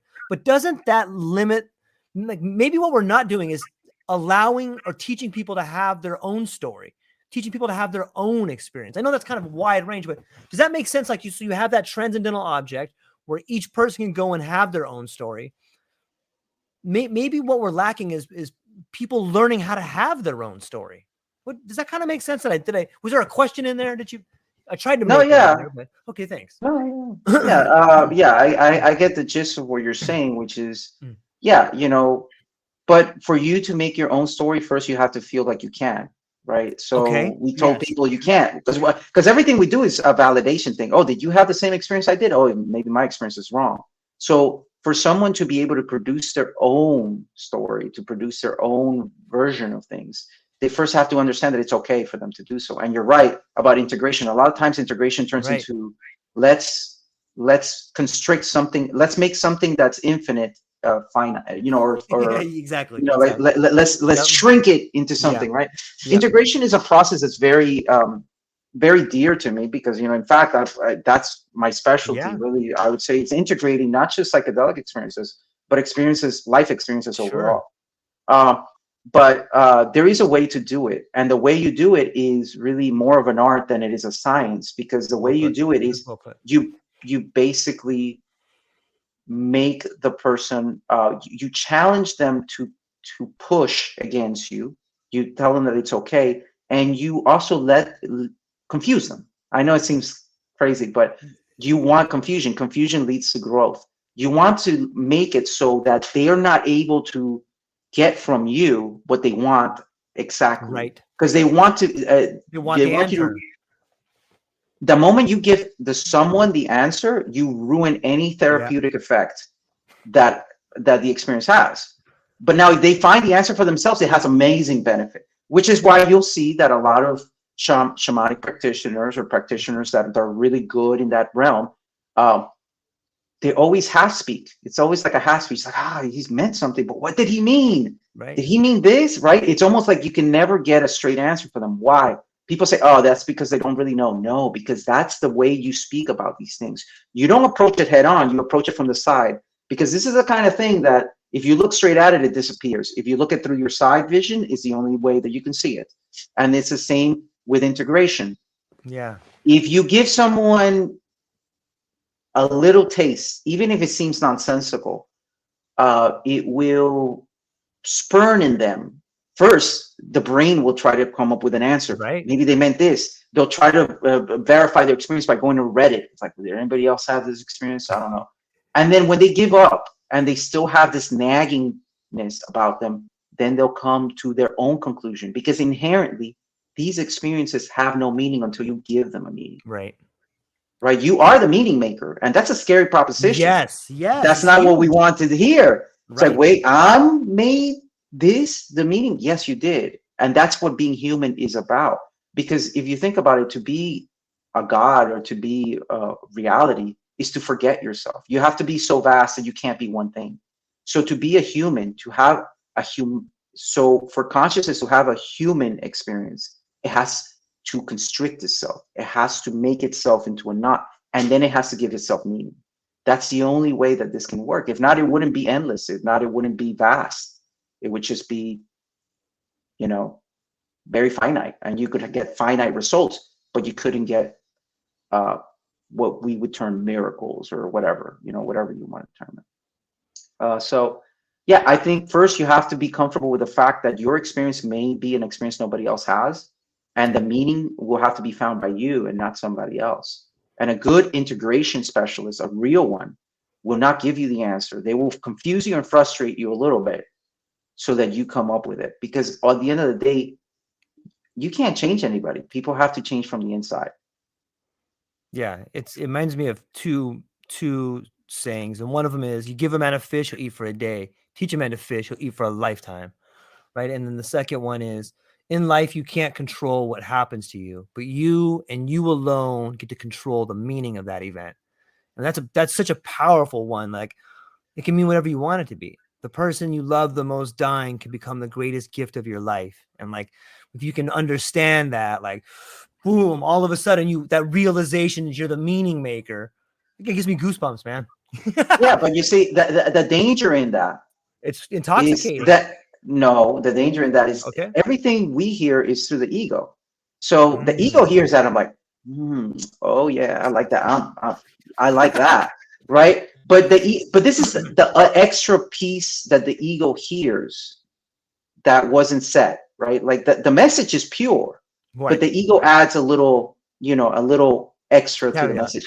Right. Oh, like for example, someone dying could be the greatest thing ever, but the ego, the greatest gift, not really, right? You will feel pain, but the ego will feel like, oh, but if I learn some level of spirituality, then that means I won't feel pain, right? It hears that it's going to get something out of it. If not, it's not interested. The ego is not interested in things it can't get out, right? It's interested in becoming enlightened. It's interested in becoming something, but it's not really interested in just chilling, just being.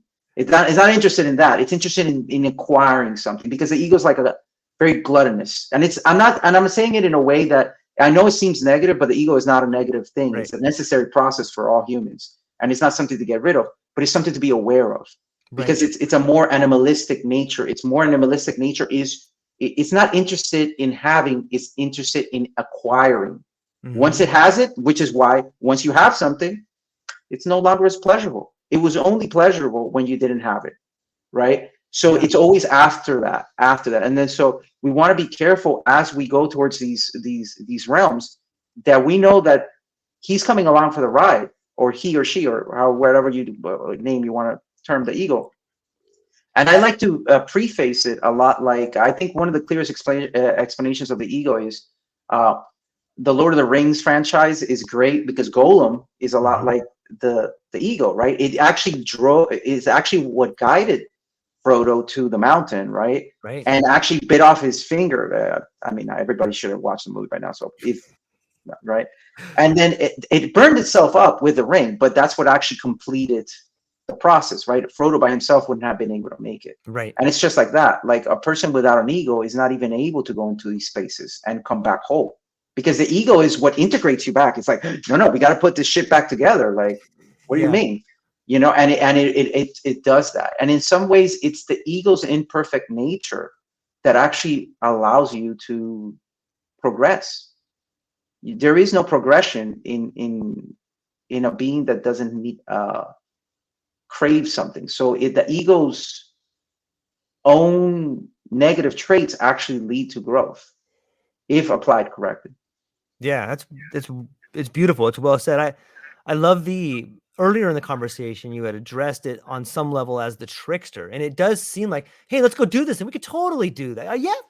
Hell yeah, we could do that, And it forces you down this road that you probably wouldn't take unless you were tempted down it. But that's the road of change, right? And like, the ego will pull you so far down that road. And you're like, and everybody knows this. Well, I guess there's no turning back now. Might as well commit to it, and I think that is, maybe instead of an ego death, there's ego integration. And like, that's what the integration is, right? It's like, oh, I see what's happening here. I have this force, this trickster inside of me that seduces me to do these things in order so I can grow. And then if you begin to have that relationship with it, maybe it becomes much more manageable. But maybe you don't want it too manageable. Maybe you want to have those giant, ideas so that you can grow. Like, I don't know. As I get older, I have less of those giant ideas. So maybe it's a natural progression.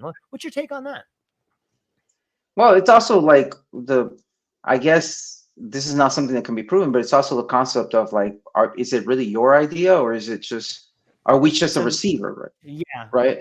Right. Like, because I look at a consciousness more as like if you're a TV, right? And you could get great reception, you could get satellite dish reception, but you're not producing the shows. Nobody looks on a TV. It's like, oh my goodness, that episode of Breaking Bad was amazing.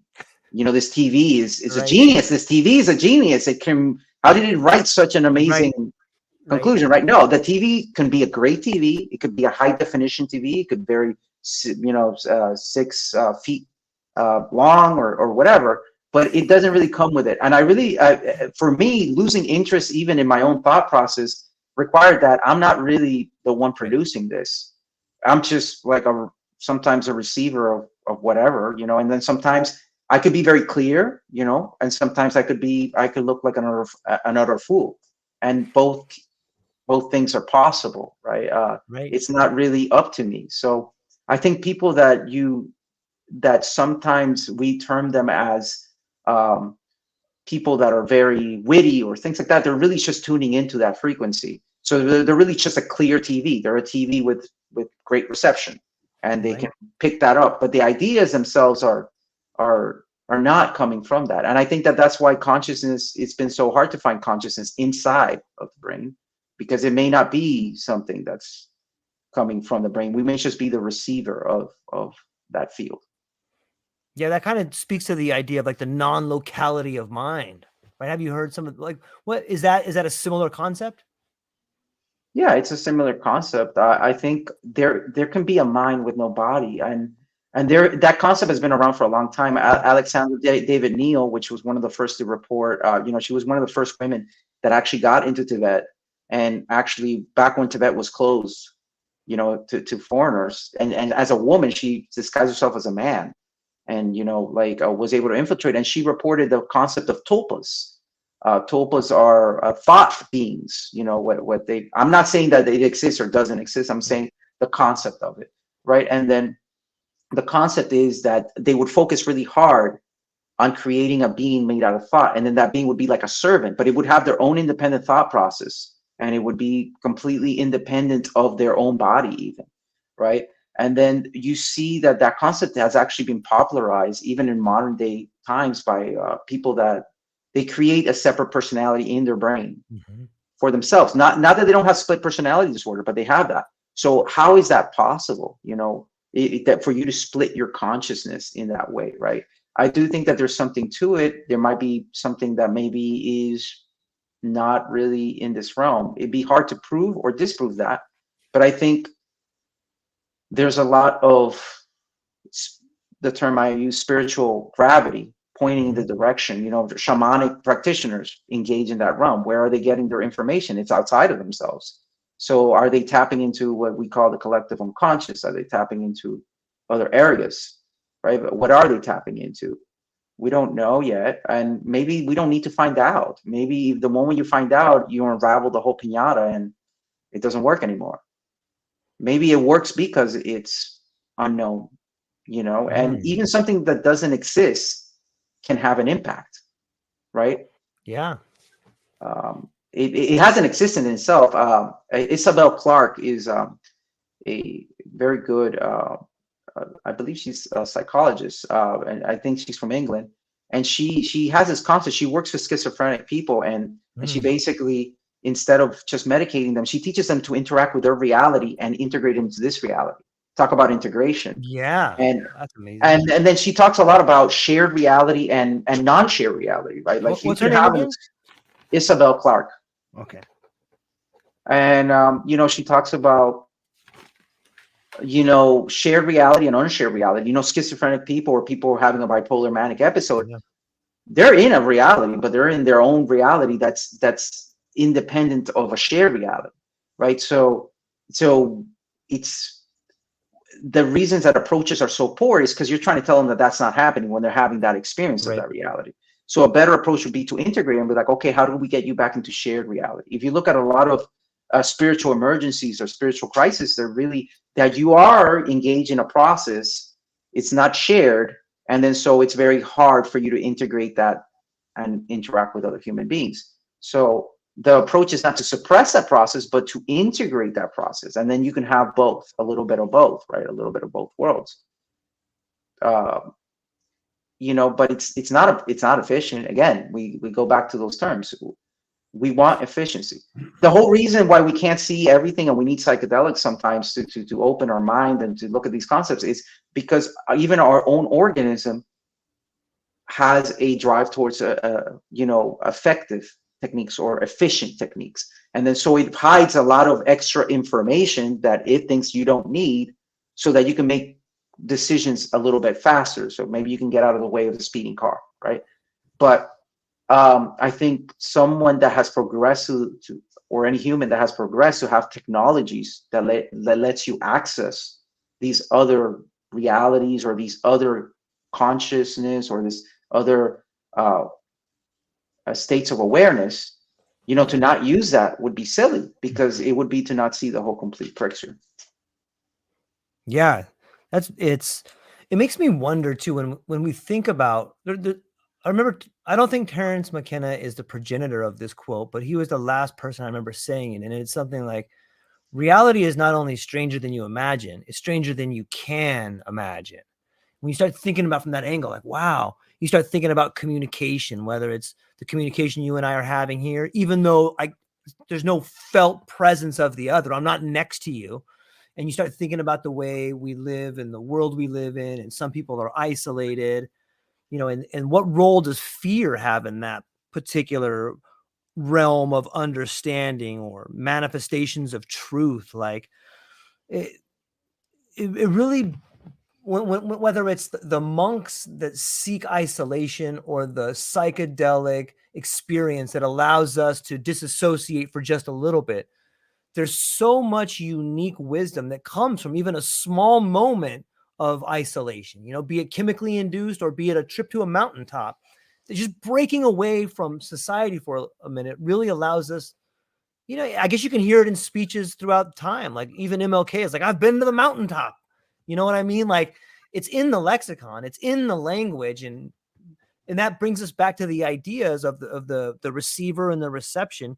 Maybe information or ideas or goals or the nuggets of truth are not learned in a classroom. Maybe they're revealed to us in times of quiet contemplation. Maybe that's what's happening in the world. Maybe we got it all wrong, man. Maybe this idea of schooling, while helpful and can do things, it has exercised the lived experience out of it, right? Like when you go and sit in a class for 25 years or 12 years or 8 hours a day, aren't you on some level getting away from the lived experience that is the true teacher? Yeah, absolutely. But again, it's about the middle way, right? And the middle The way, middle road is the way. right? Yeah, the middle road is the way, but it's also right. Part of being human is being wounded. When you come into this world, you're gonna get wounded in one way or another. Some people have very, very big wounds, Yeah. and some people have wounds that, well, they don't hurt so much, so maybe they can carry them a little bit lighter. But to be human is to be wounded. And then what separates an individual that can have a complete life from an individual that becomes dysfunctional or becomes unable to cope is, can you be wounded and then have that part heal over time? Can you heal that part yourself? Right. So even the schooling system for me was horrible. I struggled with the schooling system because the way I learned was very different. The way I thought was very different. The books I was interested in were very different in the books that they were teaching me. So I myself, I've been a victim of that system, and I did not enjoy that system at all. But at the same time, that system, it allowed me to express myself this way, Yeah. right? It allowed me to have something to say, because I used the wound from that system to further myself instead of using it to as an excuse of why I wasn't enough, right? And I'm an immigrant. I Yeah. mean, I was not born in this country. I came in legally to this country. My parents suffered a lot to get me to this country, and I wasn't always appreciative of that because I was in trouble all the time in school and things like that, right? And I did feel like the system didn't understand me, but the system taught me how to communicate with others. It taught me how to do these things. And then so the problem is that we don't change. Our circumstances change and we don't, because you find people that are coming into therapy and they're still stuck like when they're 7 years old. They're now successful and very different, but they're stuck there, right? So their circumstances change, but they never did. So I don't think that it's that we're taught wrong, is that we're not taught about change and how change is integral to life and to reality. Reality in life is change. And then so we have this ingrained bias to resist change. And when we resist it, that's when we suffer, right? Because at one point I had to realize I'm not in school anymore.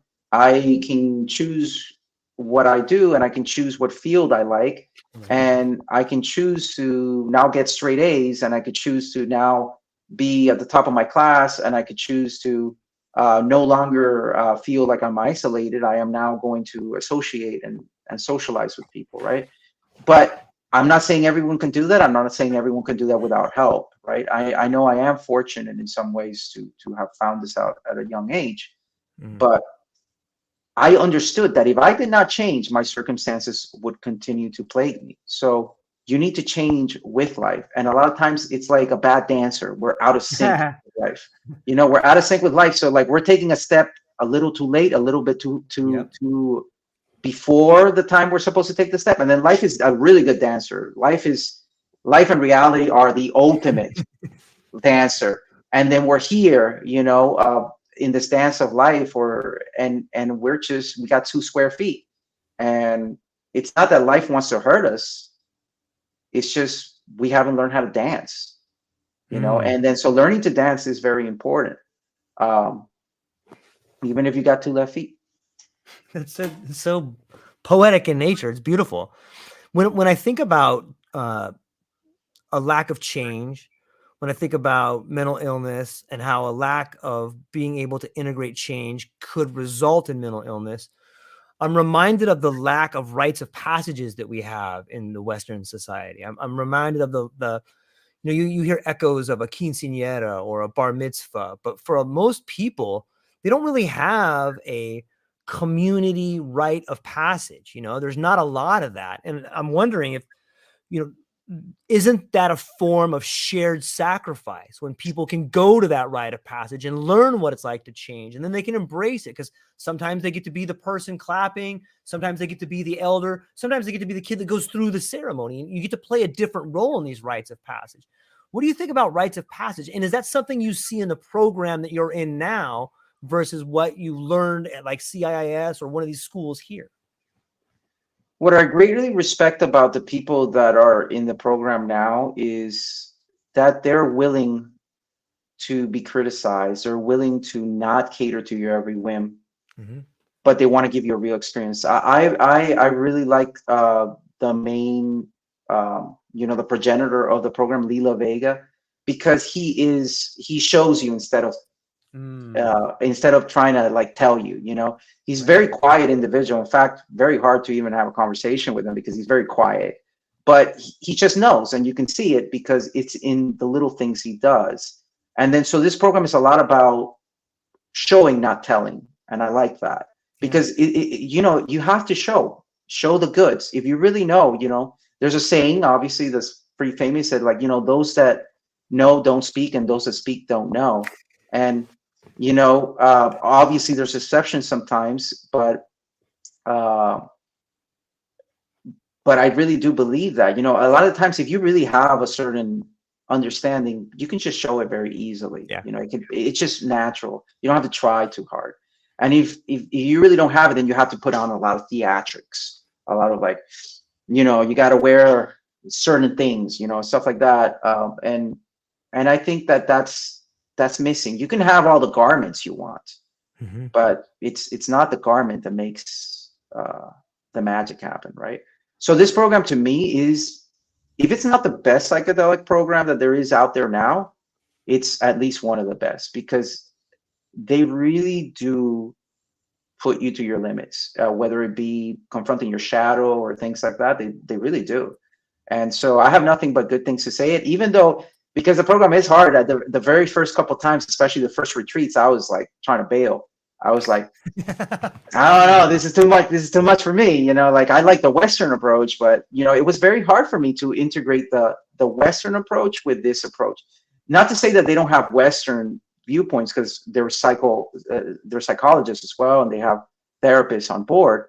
But a lot of the way that they even rebranded the program now, because the program no longer exists like how I'm taking it. We were the last class, which is called the Psychedelic Assisted Program, and the program has now expanded to be called I believe it's, what is it, mysticism, or It's a mysticism program, or I forgot the exact name. They just rebranded it. It's the same program, but now it doesn't require that you use psychedelics. It also integrates just shamanic cultures that are not using psychedelics, just mysticism. So I believe it's called the program, actually. I just got an email of the name change. Maybe. Sorry about that. I forgot. Not at all, the man. name. Yeah, I don't have the name here, but it's a great program. It's hosted to Huawei, but so I like that. I think that psychedelic or otherwise programs that deal with consciousness should really show you instead of tell you, right? Like nowadays, and again, not disparaging anybody, there's 1,000 programs for psychedelic. Learn how to do psychedelic therapy. Learn how to microdose at home. You know, maybe it's a start. It's better than nothing, but it's missing a lot. You know, if you're going to play at those levels, if you're going to take your consciousness to those levels, you can't just go halfway, or you can get hurt. You know, you really eventually have to commit to going all the way, right? Completing a process is as important as starting it. If to go halfway, you could get stuck there. You know, for me, and it's not an elitist point of view.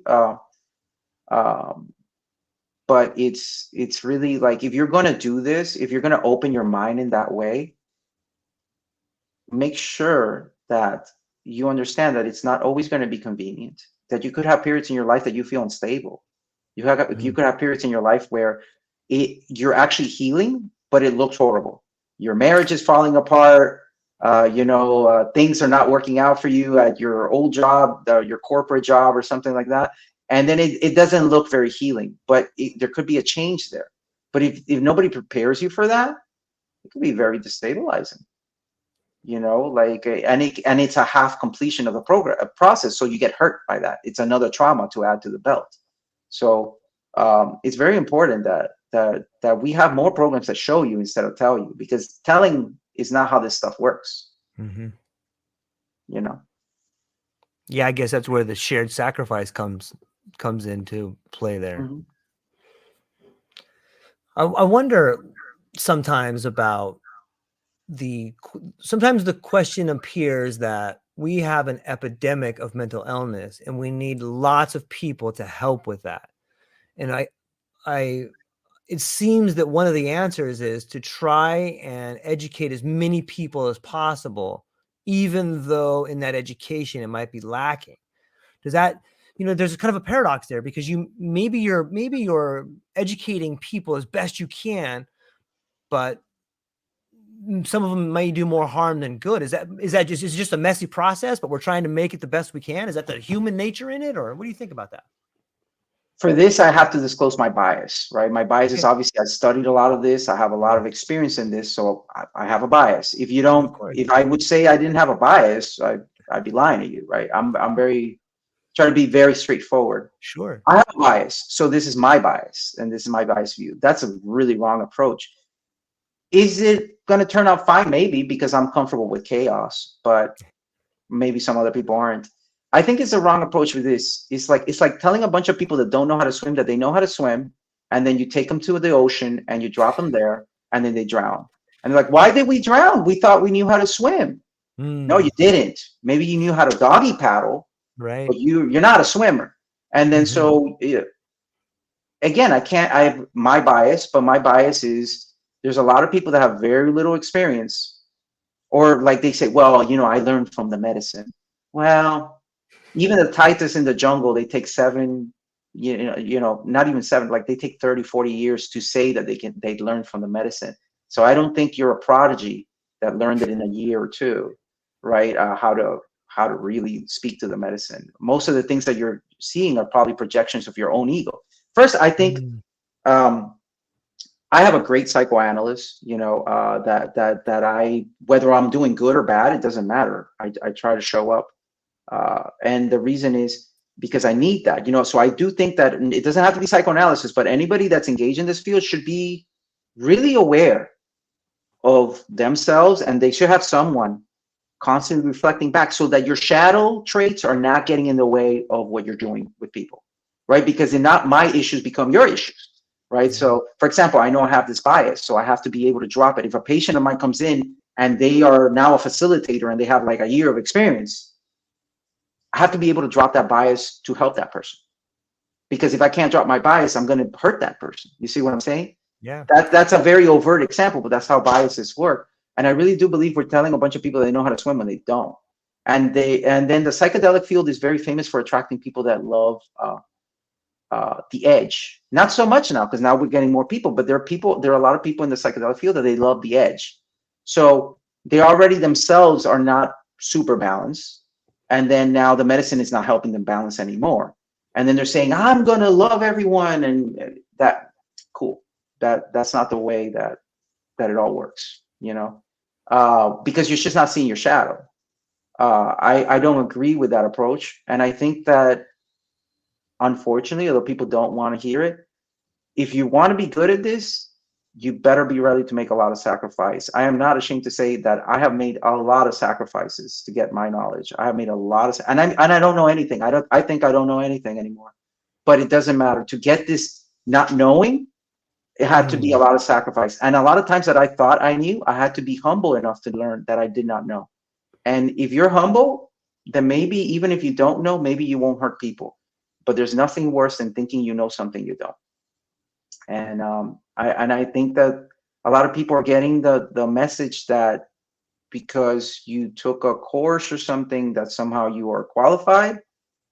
And I don't believe so. In my own biased opinion, I don't believe that makes it.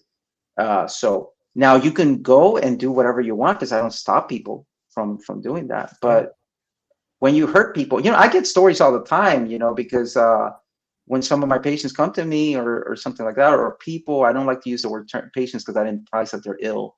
I don't really believe in mental illness. I believe that there's a mental condition. I never term it as a mental illness, because really it's a mental condition. And we can get into that. But really the reality is that, you know, sometimes these people are telling me horror stories like, oh yes, my therapist says they were really in love with me, and, you know, or they're psychedelic therapists. I'm like, whoa. And we were tripping together and we were in the woods. It's like, oh, that's not like, you know, that doesn't seem dangerous at all, you know. but really, like, so the therapist has inserted themselves into the therapy. That's already not therapy. That now you're just catering to someone that has power over you. That turns abusive really quickly, right? Because now you're also thinking this therapist knows something you don't, and they may be actually worse off than you. They may be more deluded, right? Because at least the person that believes they're a patient is open to the fact that they don't know everything, and then they're getting someone that supposedly knows more. But I'm really hard on therapists. I'm not hard on patients or on people trying to get help, but I am hard on therapists. If you're going to be a therapist, what are you doing, right? You don't have to be perfect, but what are you doing? What are you doing? And like, who is your accountability, right? And it's going to hurt people. And there was a time that I was super concerned about it, but as I got more comfortable with chaos, I understand that, like, for example, it's part of nature. People will get hurt, and then we'll learn how to do it better. And then some of these people that don't have enough experience will eventually either be humble enough to get more experience, or they will just not be working a lot, right? Because people are going to be a little bit wiser. They're going to be like, oh no, you're not supposed to just come on to me, and you're not supposed to do this stuff, right? And I feel like what's missing is really education for the public that's not biased, because we're treating people like if they're babies, like if they can't handle the truth. So we're telling them only the good part of psychedelics cure the mind and they help you, right? But we're not telling them, hey, listen, this is how to use them responsibly. Because we're afraid that if we told them what it takes to use this responsibly, that people would walk away. They wouldn't accept it. So because these medicines have been ostracized for so long, we're afraid to say anything negative. And that's creating the downfall of psychedelics. Maybe not now, but it can be a downfall, because the public isn't stupid. And when they start having less than stellar experiences, when they start realizing, I thought I would take this and it would help me. You know, there's people that take ayahuasca and they're not able to work for 6 months because their process is lasting 6 months after they took the journey, and they're having to go through difficult emotions. So if you don't prepare people for that, if there's not a system to kind of help this person, you think that person is going to come out of those 6 months of being unemployed and say, I love psychedelics? Or do you think that that person is going to be like, this stuff is the devil, it's dangerous, this is horrible, and they were never educated, right? And then whose fault is that? That person's, or is it our fault? Because if we're getting all this knowledge, why aren't we saying it? Why are we so afraid to speak about the entire truth of psychedelics, right? Why are we pretending that, there's not a shadow side to it? Yeah, and after you say that, it sounds like maybe that is why there are people with lots of money that are institutionalized, like, some of the pharmaceutical companies that want to take the lived experience out of the brain attenuation, because they don't want people to wake up and walk away from their relationships. They don't want people to wake up and walk away from a job making 6 figures and go, wait a minute, yeah, the money's great, but I'm a horrible person. I can't do this anymore. I'm done. And do it like in a day or in a week, and just walk away. Like, there's real consequences from beginning to see glimpses of who you really want to be, right? Like, there's some real consequences that come from that. Yeah, and it takes a grown up to handle Yes, them. You yeah. can't baby your way out of them, and Right. and it's hard, right? And then I mean, I've experienced that. Yeah, I've experienced it in my own life. The fear of like, oh, I know I need to change that, but I really don't want to. Because it's the truth. And then having it, and then if you're compassionate, though, you can be realistic. Okay, I'm probably not going to change that right now, but I can start taking some small steps. Right. It's not an all or nothing approach. But it's unfortunate, because I believe that people that come and use psychedelics can be grown-ups, and they should be told the entire truth. Yeah. When I tell someone, I don't promise them the moon. I said, listen, you could cry. This could be like this. I will be here with you. Yeah. And I will be, but it will not, especially, ketamine assisted therapy, I really like, because the duration is longer and it's not as destabilizing sometimes. It's a gentler. Okay. Right.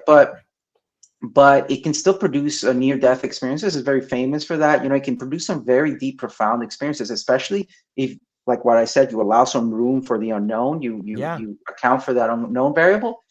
People can get really, really far, and they can have really experiences that are not able to be explained by normal means. The more of the realm of transpersonal psychology or anything like that, maybe would be able to deal with that.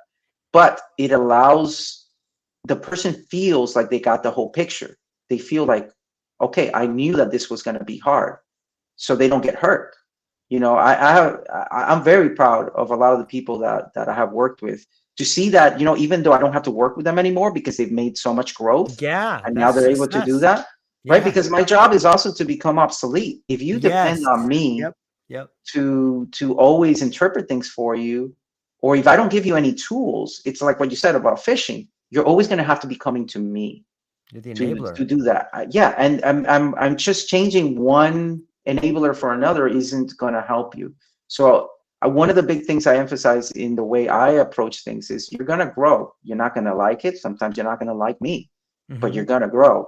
I'm not going to push you to the edge, but I'll push you very close to it. Because in the edge is where you find yourself. In the edge is where you find what you're made of. You don't find it sitting in comfort, because sitting in comfort, it's just fine. That. Yeah. Well, it's not. It's just fine. The ego's not going to, because the ego has a self-preservation drive. So when you put it on the edge, it's going to jump over. It's going to do something, right? But if you make it too comfortable, it's not going to move, because it's like, oh, cool, I can sit here and do this all day. What do you want to do? The ego always seeks comfort, and then so if you make it too comfortable, there won't be any change, because the ego's job is not. It's not going to be like, oh yes, I want to change just for change sake. It only wants to change when something's bothering it. Yeah. Right. If it's comfortable, the ego does not want to change a thing. It doesn't care. It's like, no, we're staying here. right? So yeah, you do have to push people a little bit, and you do have to give them the full picture, and it actually allows them to complete the process. Because for me, there's nothing worse than starting something that you can't complete. It's just, getting stuck halfway is to me my definition of hell. Mm. Yeah, it's interesting.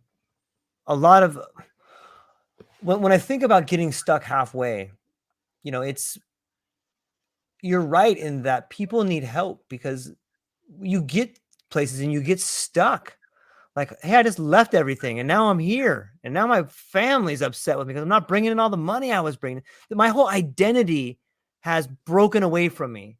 Who am I? You start asking these questions where, you would like to believe that you can find the answers, and maybe they can be revealed to you, but sure is nice to have maybe a story, or have someone around you that you can see went through that, or that can ask you some difficult questions so that you can help find the way, right? Mhm. Yeah, absolutely. I term it this way, when you need to see angels, you'll never see them. And when you don't need to see them Yeah. anymore, you'll Yeah. see them everywhere. And what that means to me is that when you stop looking for others for validation, you'll find a lot more acceptance. When you stop trying to hold on to the rope all the time, then you'll find growth, right? And but you're gonna go through periods of that everything's being stripped away from you, because these things are like parasites. They attach themselves to you. They're not part of you, but they look like they are. And then as you shed them, sometimes you shed people too, because there's people Yeah. that are interested in keeping that same mechanism, that parasite like mechanism in control. And it doesn't mean that those people are bad people. It just means that they might not be congruent with where you're at right now. Now, there's a very big distinction I make. Everything should not bother you. Like, if you are thinking that you're becoming enlightened and people are bothering you more and more, that's a stage of I don't say enlightenment, but I say that's a stage of maturity or growth. But Mm. that should be a stage. That shouldn't be where you're at all the time. Eventually, you should be able to interact with anybody or most people and be like, cool, that's their opinion. It doesn't bother me. If you can't get there, you still have some way to go. And in fact, this process is never completed, Right. which is which is great, because It is. you'll never get bored. You'll never get bored. But you should not be cutting all ties. There's a period. There's always like there's progressions that you cut a lot of ties with things that no longer serve you. But if this is a continual thing that you're doing, that's also a sign that, wait a second, you got stuck in another process. Now you came out of one process and now you're in another process, because you're continually cutting things, and this person is not aligned with me, this person is not aligned with me. Oh, cool. Like, but Yeah. how is that if your inner world is good, how is that bothering you? Why is that still bothering you? That's a period in time. There's a period in time that you're very sensitive, especially in the first stages of instability, where you're very, very sensitive. So yeah, you do need maybe isolation. In fact, you'll Mm. find during those periods you might not even have anybody to talk to, and that's just to get you to open up to your own experience. A lot of people stay stuck in loneliness because they don't. And again, I'm not trying to blame a victim of a mental health issue or Right. anything like that. But what I'm saying is, a lot of people stay stuck in loneliness because they don't get the lesson. The lesson is, you don't need other people to validate your experience or your life. And once you learn that lesson, then it's not heavy. You meet people and you're not heavy, because sometimes these people are walking around and they're very heavy because Mm. they're hanging their entire existence on some interaction. So because they're hanging their entire existence on some interaction, when they come around, people are like, oh, they're draining, Yeah. sometimes, right? Or they can be very draining, and they don't see it that way because they're really a person in need of love or affection, but they're very heavy, right? So when they resolve that conflict in themselves, not an issue. They walk around and they seem lighter, and people are like, oh, cool, let's hang out, right? Yeah. And sometimes when I work with people and they go through that stage, they go like, oh wow, how come now I have so many friends? And like, I was trying to get friends for like 10 years and I couldn't get any friends. I'm like, that was your process. And once you learn that lesson, it's like you only suffer until you know, and once you know, you don't suffer as much, at least, or maybe you don't suffer. But you really have to see that a lot of the things that we term as bad are processes that are meant to strip away certain conditions from us, right? Yeah. It's interesting. You hear it in the lexicon of the language all the time. Hey, why don't you guys lighten up over there? Hey, why don't you lighten up? You know what I mean? But like it's in the language right there sometimes. And it speaks to the idea of secrets or ideas or just knowledge being unveiled to you. It's always there. You know, you just didn't see it, right? But now you see it everywhere. I'm kind of wondering, you know, is there some sort of similarity? Because you do ketamine therapy, and is it similar? I know myself. I remember the first time I did mushrooms, and it was like anticipation, and I was excited for it, even though it was so long ago. I probably recreated these memories, but I can remember the feelings of it. And it seems today when you hear people talking about their first psychedelic trip, they have sort of a nostalgia and they remember it, and it was a really powerful experience. I'm wondering, as someone who has worked with psychedelics and giving medicine to people, what's it like? What was it like the very first time you did ketamine therapy for someone else? Was it similar to the very first time you did a psychedelic experience? No, it was very different. And it was different because I was focused more on the person. For me, when I treat people, it's actually, for me, it's an experience too, even though I'm not on anything. Right. Because the atmosphere changes, and Sure. I get to focus on that person and not on me. My problems disappear. I love doing therapy for that reason, at least therapy in the way, because you disappear, your problems disappear. So it's almost like getting a break from yourself for that time, and you could just focus on something else, on this person, and it also helps you come back. So for me, every experience is different, but I don't get that nostalgia, you know. Mm-hmm. And the reason I don't get that nostalgia anymore is because I understand that experience never stopped. It never stopped. It's still here in some which way or form. Yeah. If I ever wanted to go back to it, I would. Like, one of the things I teach my patients is how to go back to the experience without, I call it dry runs, how to go back to the experience without the psychedelic. And many people don't do that. You have to use the same eye shades. I sometimes will say, if you have a perfume that's not too noxious, just very light or scenting, use the same perfume, because, you know, the senses, you know, especially the smell sense is very connected. So you can bring back that, and you can create this experience over and over again to the point that it's actually stronger than the initial experience. But that takes some work, right? So I maybe I call it psychedelic meditation. I don't know what I'm teaching. I just teach it. So the way I understand it, I don't know if anybody does it that way, is I will have them do dry runs where I'll have them use the same blanket that they use. I'll set a time, use the same, and everybody, you know, like if you know, a lot of the people that work with me, they'll have like their own eye shade, or they'll have their own little nice thing that they have. Some people have things that mean a lot to them.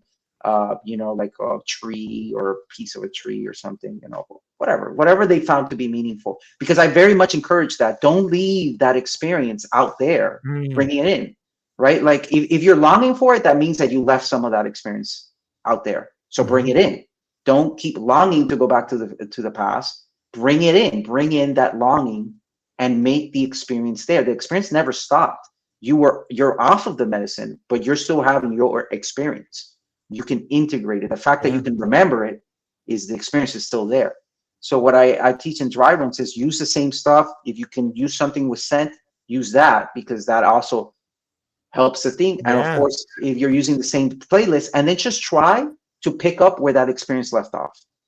And many people are surprised that they're able to go there. And with just a little bit of practice, even people that have never meditated or don't term themselves as hating meditations, for some reason, I trick them into meditation with this. They don't realize that this is basically the same thing. They're able to just create. It's more like active imagination than meditation, really. But they're able to recreate a lot of the feelings and pick up where you left off. Because remember, that was half of the story. That was only half of the story. That experience was only half of the story. The other half is with you right now. So you need to bring that forward over and over. My first experience was, to this day, still the best, in terms of that, the most powerful, because I had no expectations, right? Right. And but my experience never stopped. I integrated everything about my first experience, and to this day, I still continue to integrate it, and it informs everything else. So for me, I'm in it. You know, like that doesn't mean I'm like blissed out or anything, but I'm in it. It's a part of me. It's part of who I am. You know, it's not independent of me. Because once you start thinking it's independent of you, then you start to have sorrow and longing and loneliness because you think it's independent of you. It's not, you know? Yeah, it's a great way to look at it, man. I love it. What have you, it seems to me that there is a place for layering. You know what I mean by that? Like some people are taking like MDMA with mushrooms, or some people are taking a little bit of ketamine when they come down from a certain type of medicine. Have you noticed that? Yeah. I mean, I don't have anything against it as long as it's safe and Right. pharmacologically safe. Right.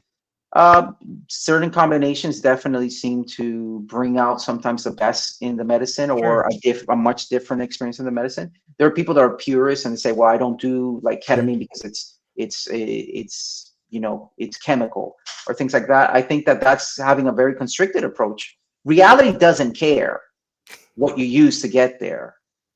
It's just me, but it gives you the responsibility. What we don't like is the responsibility. Listen, you took it, but now you're responsible for this experience. What are you going to do with it? Is it just going to be an afterthought? Is it just going to be, are you just going to put it all on the medicine? When I mix MDMA and this happens. If you're going to do that, that's on you. And people don't want the responsibility, so they put it right back to something else. If you're willing to take responsibility for anything you do, then anything you do is okay. Right?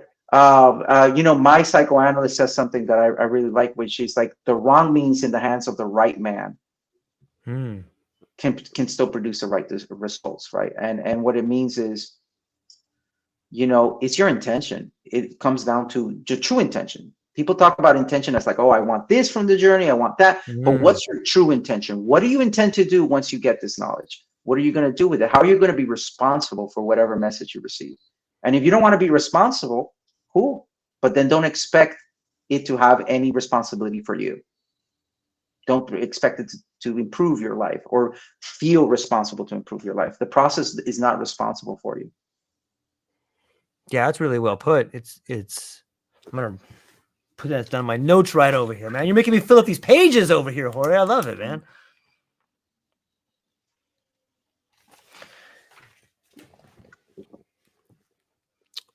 When you think about the idea of therapy, is it, you had mentioned earlier that you didn't like the word illness. Is that because it has a stigma attached to it? Because if you're ill, you can never get better. And also because, is it an illness? A lot of times depression is not really an illness, and neither is anxiety. If you go to your car right now and you turn it on and the check engine light is on, do you go to the mechanic and say, hey, I need you to turn this light off? No, you say, hey, there's something wrong with my car. Maybe it's the oil or whatever. Can you fix that, right? But people treat anxiety and depression as if it is a problem. And yes, there's chemical forms, like a bipolar disorder and things like that. There's chemical forms for depression and anxiety. But often what you'll find is it's a symptom of the true disease. So if I tell you that that's the illness, you're going to put all the responsibility, the same thing I was just talking about, on that. I just want to get rid of this depression. No, you're getting depressed because your inner nature is saying there's something you need to do and that you're not doing. And you don't like to hear that. So therefore, this depression becomes an inconvenience to you.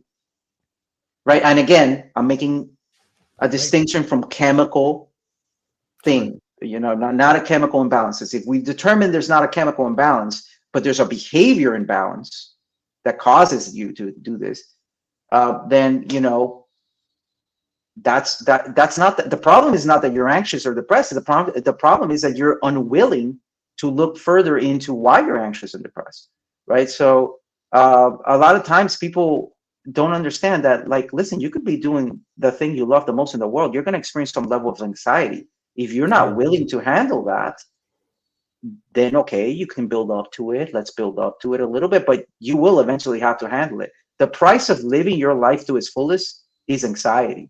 Because guess what? You're going to get anxious when people criticize you. You're going to get anxious when you're making a life-changing decision. You're going to get anxious when you're heading off to the jungle and you might get bitten by a bat. And you're like, which is my worry all the time. I did think I got bit by a bat one time, but it was not. But in regardless of that, right? Like, really, you know, it's anxiety is the price you pay sometimes to make something happen, right? Look at any Yeah. CEO, things like Yep. that, and like, can they really say that they weren't completely sometimes terrified of making those moves, right? It's you know, even for me, like for example, Sure. you know, I have a license, so I have to be very careful of everything that I say, right? Especially because my license is to treat people and things like that. So there's some degree of anxiety, even of going outside the mold, because there's not a lot of nurse practitioners that engage in psychedelic therapy or that engage in really you know, being outside of the box, right? Yeah. Yeah. And it's not because I'm better or anything. It's just because I understood that actually a patient of mine is to credited for this, because I was always very, in the beginning, very square about it. It's like, well, you know, I wouldn't even term it as psychedelic. I'm like, no, you know, it's a vision. It's like, that's a part, you know. You're Even right. though I knew what I was doing, I was using my trickster mentality Sure. to do it in a way that was acceptable. But I had a patient once told me, it's like, well, George, if you know all this stuff and you study all this stuff, when are you going to actually like start actually being a little bit more open about it, right? Yeah. And I understood. You see, patients are also, or people that come for help, are teachers. You should always treat a patient as a teacher, because they have a lot to teach you about yourself and about how to heal people. And then if you look at every person as someone that can teach you something, it also prevents this power imbalance, right? Yeah. But this person opened my eyes to the fact that I was getting all this knowledge, but I was afraid to use it, right? And I was afraid to be out there, or to appear, to really Yeah. say what I, you know. And then, so how could I be a hypocrite and tell people to get over their fear and not be willing to do minds, right? Yep. So uh, a hypocrite doesn't make for a very good provider. So you know, I have to be comfortable with my anxiety and understand that come what may, this is my truth. I've worked hard for it. I I've dedicated a lot of time and a lot of my life to it. So really, you know, we're telling people that depression and anxiety is an illness, which is the number one illness and anxiety. But we're not telling them, no, it's not an illness. It's a symptom of your illness. Your Hmm. illness is your fear to Yes. change. Your illness is the fact that you know this relationship, it doesn't work, but you're too afraid to be alone. So you'd rather be in a hostile relationship. You're too afraid to leave your cushy job Yep. for a job that's not so bad, because I never ask people to jump off a cliff. I tell people, just get a job that's like reasonable too. But like, do you need to work 100 hours a week? You don't. You know, unless you like it. If you like it, it's a joy. If you don't Mm. like it, it's a terror, and Prison. and that it's a worse. So the Yeah. depression is actually trying to save you. It's trying to tell you, Yes. no, Yeah. man, don't. You're wasting your life. You Yep. only got so many more years. You're killing yourself. Yeah. So how can I say that that is an illness? Yeah. Not an illness. It's in a lot of ways it's an ally, you know, and it's society that and maybe that's what the stigma is. Maybe that's the idea that we look down on these people that want to do what's right for them because it doesn't have to do with the greater good, or you know, but I think you hit the nail on the head when we talk about this idea of fear and how it manifests itself in so many different ways, because we're constantly trying to get away from the fear, and you can't really have freedom and security at the same time, right? And then there's fears involved in that somehow, because you know, if you want to, at least in my opinion, it seems that if you want to become the best version of yourself, you have to be willing to walk away from a secure life. You know, I think that the best part of becoming yourself is being something that's unique. And there's not a lot of security in being unique. People might look down on you. People may say mean things about you. You may find out that you have to change things. But ultimately, it's that lonely road to the town of self-happiness that you have to travel, right? What do you think is the relationship between fear, freedom, and security? Well, I think it's more than that, because it's like, Yeah. according to your nature is the nature of your God, right? And I use the term God as like um, Okay. the inner version of you. That inner God demands something of you, right? It's saying, Yeah. this is what I want. And so Yeah. it's not so much about doing things that are against other people's wishes as being true to yourself. Hmm. Being true to yourself, there's a reason they say, a friend to everyone is an enemy to oneself, right? Uh, why?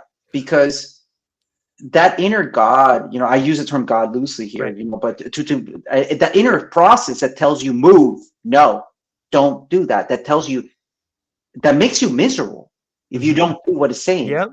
right? It makes you anxious even too. Like, it'll do anything to get you to pay attention. It's like, very much like that biblical God sending calamities on you if Yeah. you don't do what it really wants. So there's a fear. Again, we go back to the master and his emissary. There's a fear to be something greater than yourself.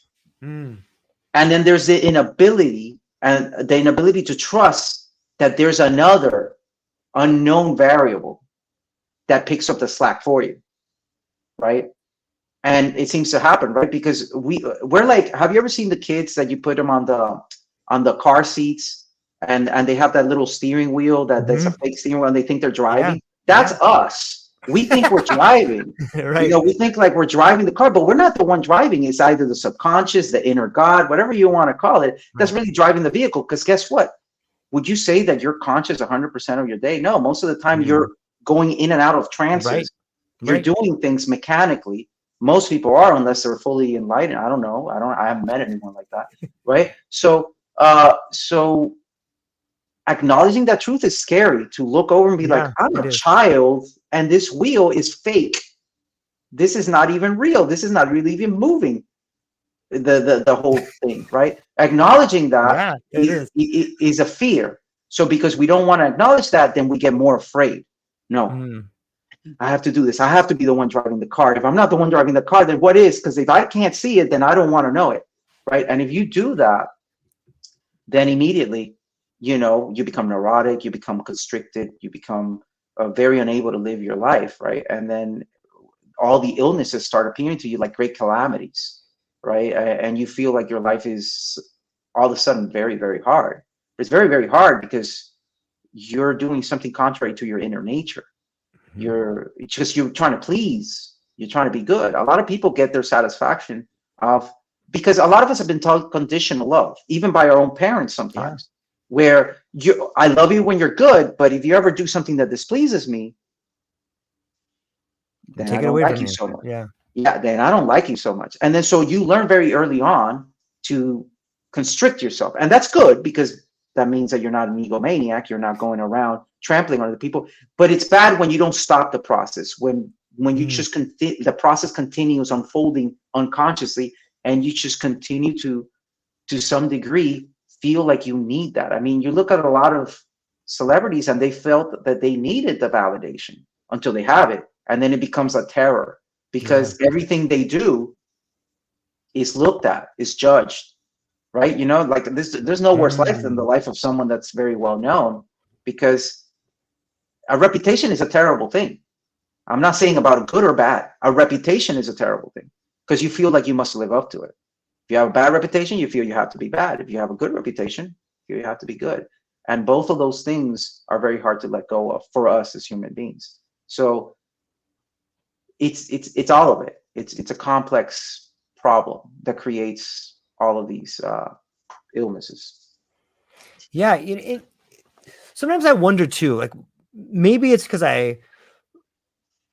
I'm a big fan of reading and thinking about illnesses, and probably because people in my family have been diagnosed. They got certification, so they really had something. You know what I mean? But they embraced the identity that was given to them in some ways. And I always found it fascinating to see how this outside thing, this outside label can become you, or you can interchange with it on some level. And you start reading like the DSM and you're like, wow, here's like a catalog of diseases you could have if you want. Just try that one on, and But that led me to this idea, and even in the world of psychedelics today, like we hear about this mental illness crisis or this crisis. On some level, do you think that maybe like we're weaponizing fragility? Yeah, we could be, uh, because the ego will use any weapon it can, Right. So fragility before it was you got to be strong. Now you got to, it doesn't It it doesn't doesn't matter. matter. But you don't got to be anything. You just have to be you, Yeah. and then that's scary. Like, no, wait a minute, you got to be something. Right. You don't want to be a nobody, right? Mm-hmm. If you don't want to be a nobody, you got to be something. Like the more I do this, the less interested I am even in saying that I am anything. And I'm not saying it like that because, like, I don't know what I am. I do stuff. I help some people, and sometimes I go to the jungle or I'll go somewhere else, whatever, right? But I don't got to be anything. I don't have to be a certain way, right? Therapists also fall into this a lot of times. I am the therapist. I'm going to play this role. You're the No, you're a medicine. human being. Right. You're a human being playing a therapist. You're a something, right? And then not being able to let go of personas or personalities is a problem, right? And we come very, very constricted. You look at a lot of people that have OCD, have these diagnosable diseases, the real manifestation of these diseases. And there is biological reasons for it, but there's almost always something. You see something happen in their environment, made them feel not safe. And then all of a sudden when they engage in this, because that's also another thing that's missing from our society, rituals. We have rituals. Absolutely. Like you have your ritual of getting your coffee in a certain way, every morning or something. But we don't have rituals that help our mental health. So then the brain tries to pick up the slack. You can't, we're making it out to be the bad guy here. It's not the bad guy. It's making up for the fact that we are one-dimensional, right? So a lot of times with my patients that think a lot, I'll have them do something with clay, or like, okay, do this and blindfold yourself while you do it. And they're like, the horror, because they won't be able to conceptualize it, right? Like, or something like that, right? The horror of doing that, right?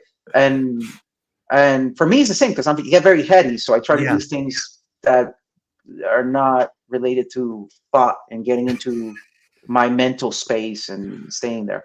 Right. But right, you have to bring ritual into your life. And it doesn't mean that you need to put feathers everywhere or do that. You have to do something that means something so your brain can stop trying to obsess about unknown variables. That's why ritual works. Ritual is also a tool. It's a technology.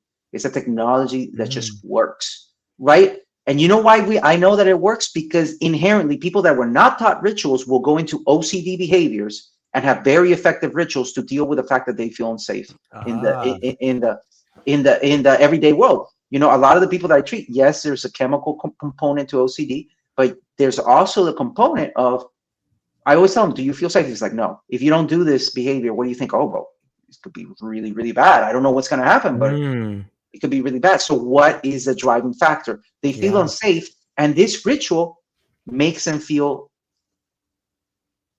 a little bit safer, right? So I often look at things that nature does by itself. Ritual is natural. Ritual is something that happens with nature. So bringing ritual into your life in a meaningful way, that's meaningful to you, not to somebody else. Don't go out, get another culture. And unless you've really been ingrained with that culture, don't go out and use something that means something to somebody else, but not to you, right? Don't go get a quartz crystal if that's not what your thing is, Get something that's meaningful to you, and create maybe a small ritual around it, something that doesn't look weird, something that, maybe if you want to do it like that, unless you want it to look weird. If you want it to look weird, cool. If you don't want it to look weird, nobody needs to know. But bringing ritual really stops neurosis, because the unconscious understands the symbolic act and it doesn't need to explain it. And because there's no need for an explanation, the thought stops. Because the thought process doesn't stop because you want an explanation for everything under the sun. And there is sometimes no reason for the way things happen. So the human being can't tolerate that. Therefore, the technology of the ritual makes up for that. Wow, that's well said. I never thought about it from that angle, but yeah, it's like having their own little system of things they can be in control of. Thus, it translates to the world outside of them and is in control. You know, if I can control this thing right here, then everything's in control. I don't got to worry about it. It's kind of crazy to think about. It's beautiful in a way. And I think it speaks volumes of the way in which our inner world dictates our outer world, right? Like, and you had said something earlier along the lines of being comfortable with chaos. And I think that's a very difficult thing for a lot of people to do. I've noticed that some people who grew up in chaos is what allowed them to be comfortable with chaos later in life. Was that it for you, or what was your relationship with chaos? Why is it that you can feel comfortable in that? Well, very early in my life when I was, coming in legally to the States, Yep. I found out that you can die. You can die Right. here. Seeing death that up close taught me that it can happen. Right. And, I have to, if I don't want to die, then maybe I have to do something about it. And I didn't even particularly think that I had it really bad, but I understood very early Sure. on in my life that, the world wasn't necessarily responsible for me, Mm-hmm. that I could die, that could happen. But I don't think it's necessarily even just that. It's just knowing that the alternative to not being comfortable with chaos is constriction and Yeah. death. You know, uh, Chaos is life. Death is a constricting aspect of it. And if you look at the cessation of things, death is a constrictive event that leads to an expansion, possibly. We don't know. We have suppositions. But although the constriction aspect of it is important, uh, if you don't allow some degree of chaos in your life, you would get very bored very quickly. Mm-hmm. If you really did get things always your way, that's hell, Yeah. because nothing can shatter that. Like, what can penetrate that? That's the opposite of being infinite. That's very finite. So you have to be comfortable with some degree of chaos, also because life is chaos. I mean, a lot of the things that happen make absolute no sense. We make sense of them, we give them meaning, and that is our job. That is our gift and our job, to make meaning out of events that may seem random to others. It's like when people say, well, this historical figure didn't exist, or this figure didn't exist. It's like, what do you mean? It doesn't matter, independent if the person existed or not. This person is producing an effect in your world right now, right? How Yeah. could they not exist? They exist in that capacity. But it's it's difficult. It's difficult because we want to use math to solve an English question, and that's why we keep getting it wrong every time. So you need to use the right means for the illness, right, or the condition. If you use the right means, it cures it. But again, we look at a lot of things that we're treating as spiritual, something that could be treated with maybe another technology, and we're trying to apply something that, which is why we take the experience out of the health, right? Which is why our medical system is more based on pathology than it is on. Mm. It's also a very authoritarian Right. and parental system. It's a parental system because it's telling you don't know what you're doing, Right. so I'm going to tell you what you're doing. And then you, because of your own fear, you feed that system, because you said, yeah, I really don't want to be responsible for myself. I'd rather Mm-hmm. somebody else be responsible for me. And then so you can't complain when you get oppressed. And I'm talking about oppressive people. Right. I'm talking about oppression of the mind sometimes. And there are some oppressions that are systematic. I'm part of the system. And there are some, me as a minority, I understand that there are very real suppressions. But there are also suppressions that happen to everyone, all of us, that happen because of our fear. We gave the power away in exchange for some weird notion of stability that's not even Yeah. real, because the system can't give you what you need. What you need is to take it up for yourself, to get up, to make something of yourself, and to see where the opportunity is for you to do something that's meaningful to you. Nobody's going to come and knock on your door and give you a bag of meaning. You know, you're going to have to find it. You have to be comfortable that even if it's a rock, and to everybody else it's just a rock, that to you it could be a deity, it could be Yeah. everything. If you can do that, you never need anything from anybody. You never fall prey to the lust for material goods, maybe, but less likely, because you won't need external validation. It all comes back to external validation. We like external validation. That's the way we inform ourselves, and when we don't have it, we suffer. Yeah. Jorge, I don't think I can follow that. That's beautiful, man. I gotta tell you, I wasn't sure what to expect coming into the conversation, but this is better than I could have possibly imagined. I really enjoy talking to you. I feel that I've got to learn quite a bit about it, about who you are, what you're doing. And I think you have a very unique way and a gift for explaining some difficult concepts and make it fun and not only fun, but relatable and intriguing. You know what I mean? Like, this is a fun conversation, man. I really appreciate it. But before I let you go, man, like, is there anything else you want to touch on before we go?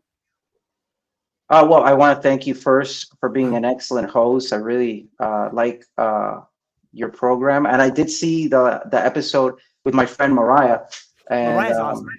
yeah, she's really cool. Really, really wonderful person, Yeah.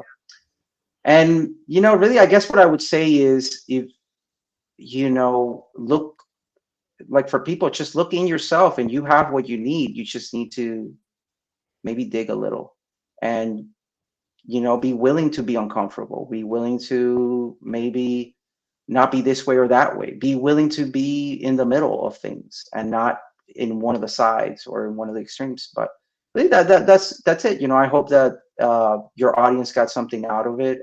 Yeah. I'm always available for questions, or if somebody has concerns. I'm very accessible. And that's it. Thank you again for having me. Yeah. I love the way you kind of are very open and honest about being trained in the Western world and being trained in this other world, and like authentically on both sides. And hey, here's the good part about this. Here's what I like about that. And I would love to hear more about the training. Maybe in the not too distant future, you can come back and maybe be on a panel. We can have like more voices and kind of elevate the conversation. Sometimes I feel like when we get more of us together, we can really, bring up some ideas that we could all push back on and try to hammer out something like there. But it was really fun, man. And I really enjoyed this. I hope you'll come back. And where can people find you, and what do you got coming up, and what are you excited about? Well, I do have a website called Assisted Integration, and that's just my website. Mm-hmm. If you want to get in contact, you can get in contact with me there. What I got coming up is I'm going to Mexico in November, and it's with the course as well. And then so we're going to be doing the pilgrimage with Huichols, which is Wirikuta. And then so that's a desert pilgrimage where you basically will walk several days to get to the land of the peyote. And then so we're able to have this experience with them instead of as a tourist, to really have that experience with them. And again, I'm very thankful for this program for providing me that experience. I would also be remiss if I didn't thank my wife and my parents and things like that, and the whole psychedelic training program, which is Awe. I could send you a link later, so Please, that if your audience wants notes. Yes. And you might even, I don't know if he would do it, Lila Vega. He does speak English and all of that, and he's the head of the program, and I really, really resonate with a lot of his way. He also has a very, very unique point of view on these things, which I respect. I would love to talk to him. When I wrote down his name, and then you were like, he doesn't talk that much. I'm like, damn it. No, he talks. Okay.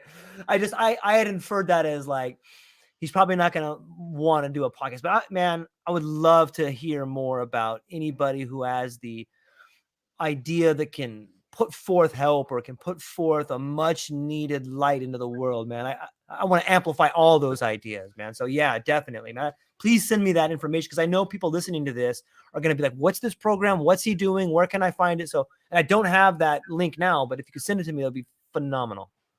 Absolutely. Listen, I'm available. Like I said, I'm very accessible. So in any way I could be of service, always happy to help. Okay. Well, that's, hang on for 1 second. I'm going to hang up with the audience, but I want to talk to you for a moment briefly afterwards. Ladies and gentlemen, phenomenal show. Reach out to him. His links will be down below. I hope you all enjoyed this conversation as much as we did. I think we covered a lot of areas that is unique to, I know, my show. I don't know that I've ever covered any of the programs in depth like you've covered them, and some of the people. And I think there's just tons of nuggets in there that people can investigate. So, ladies and gentlemen, I hope you had a tremendous time. I know I did. I hope you have a beautiful weekend, and we'll talk to you guys soon. Aloha.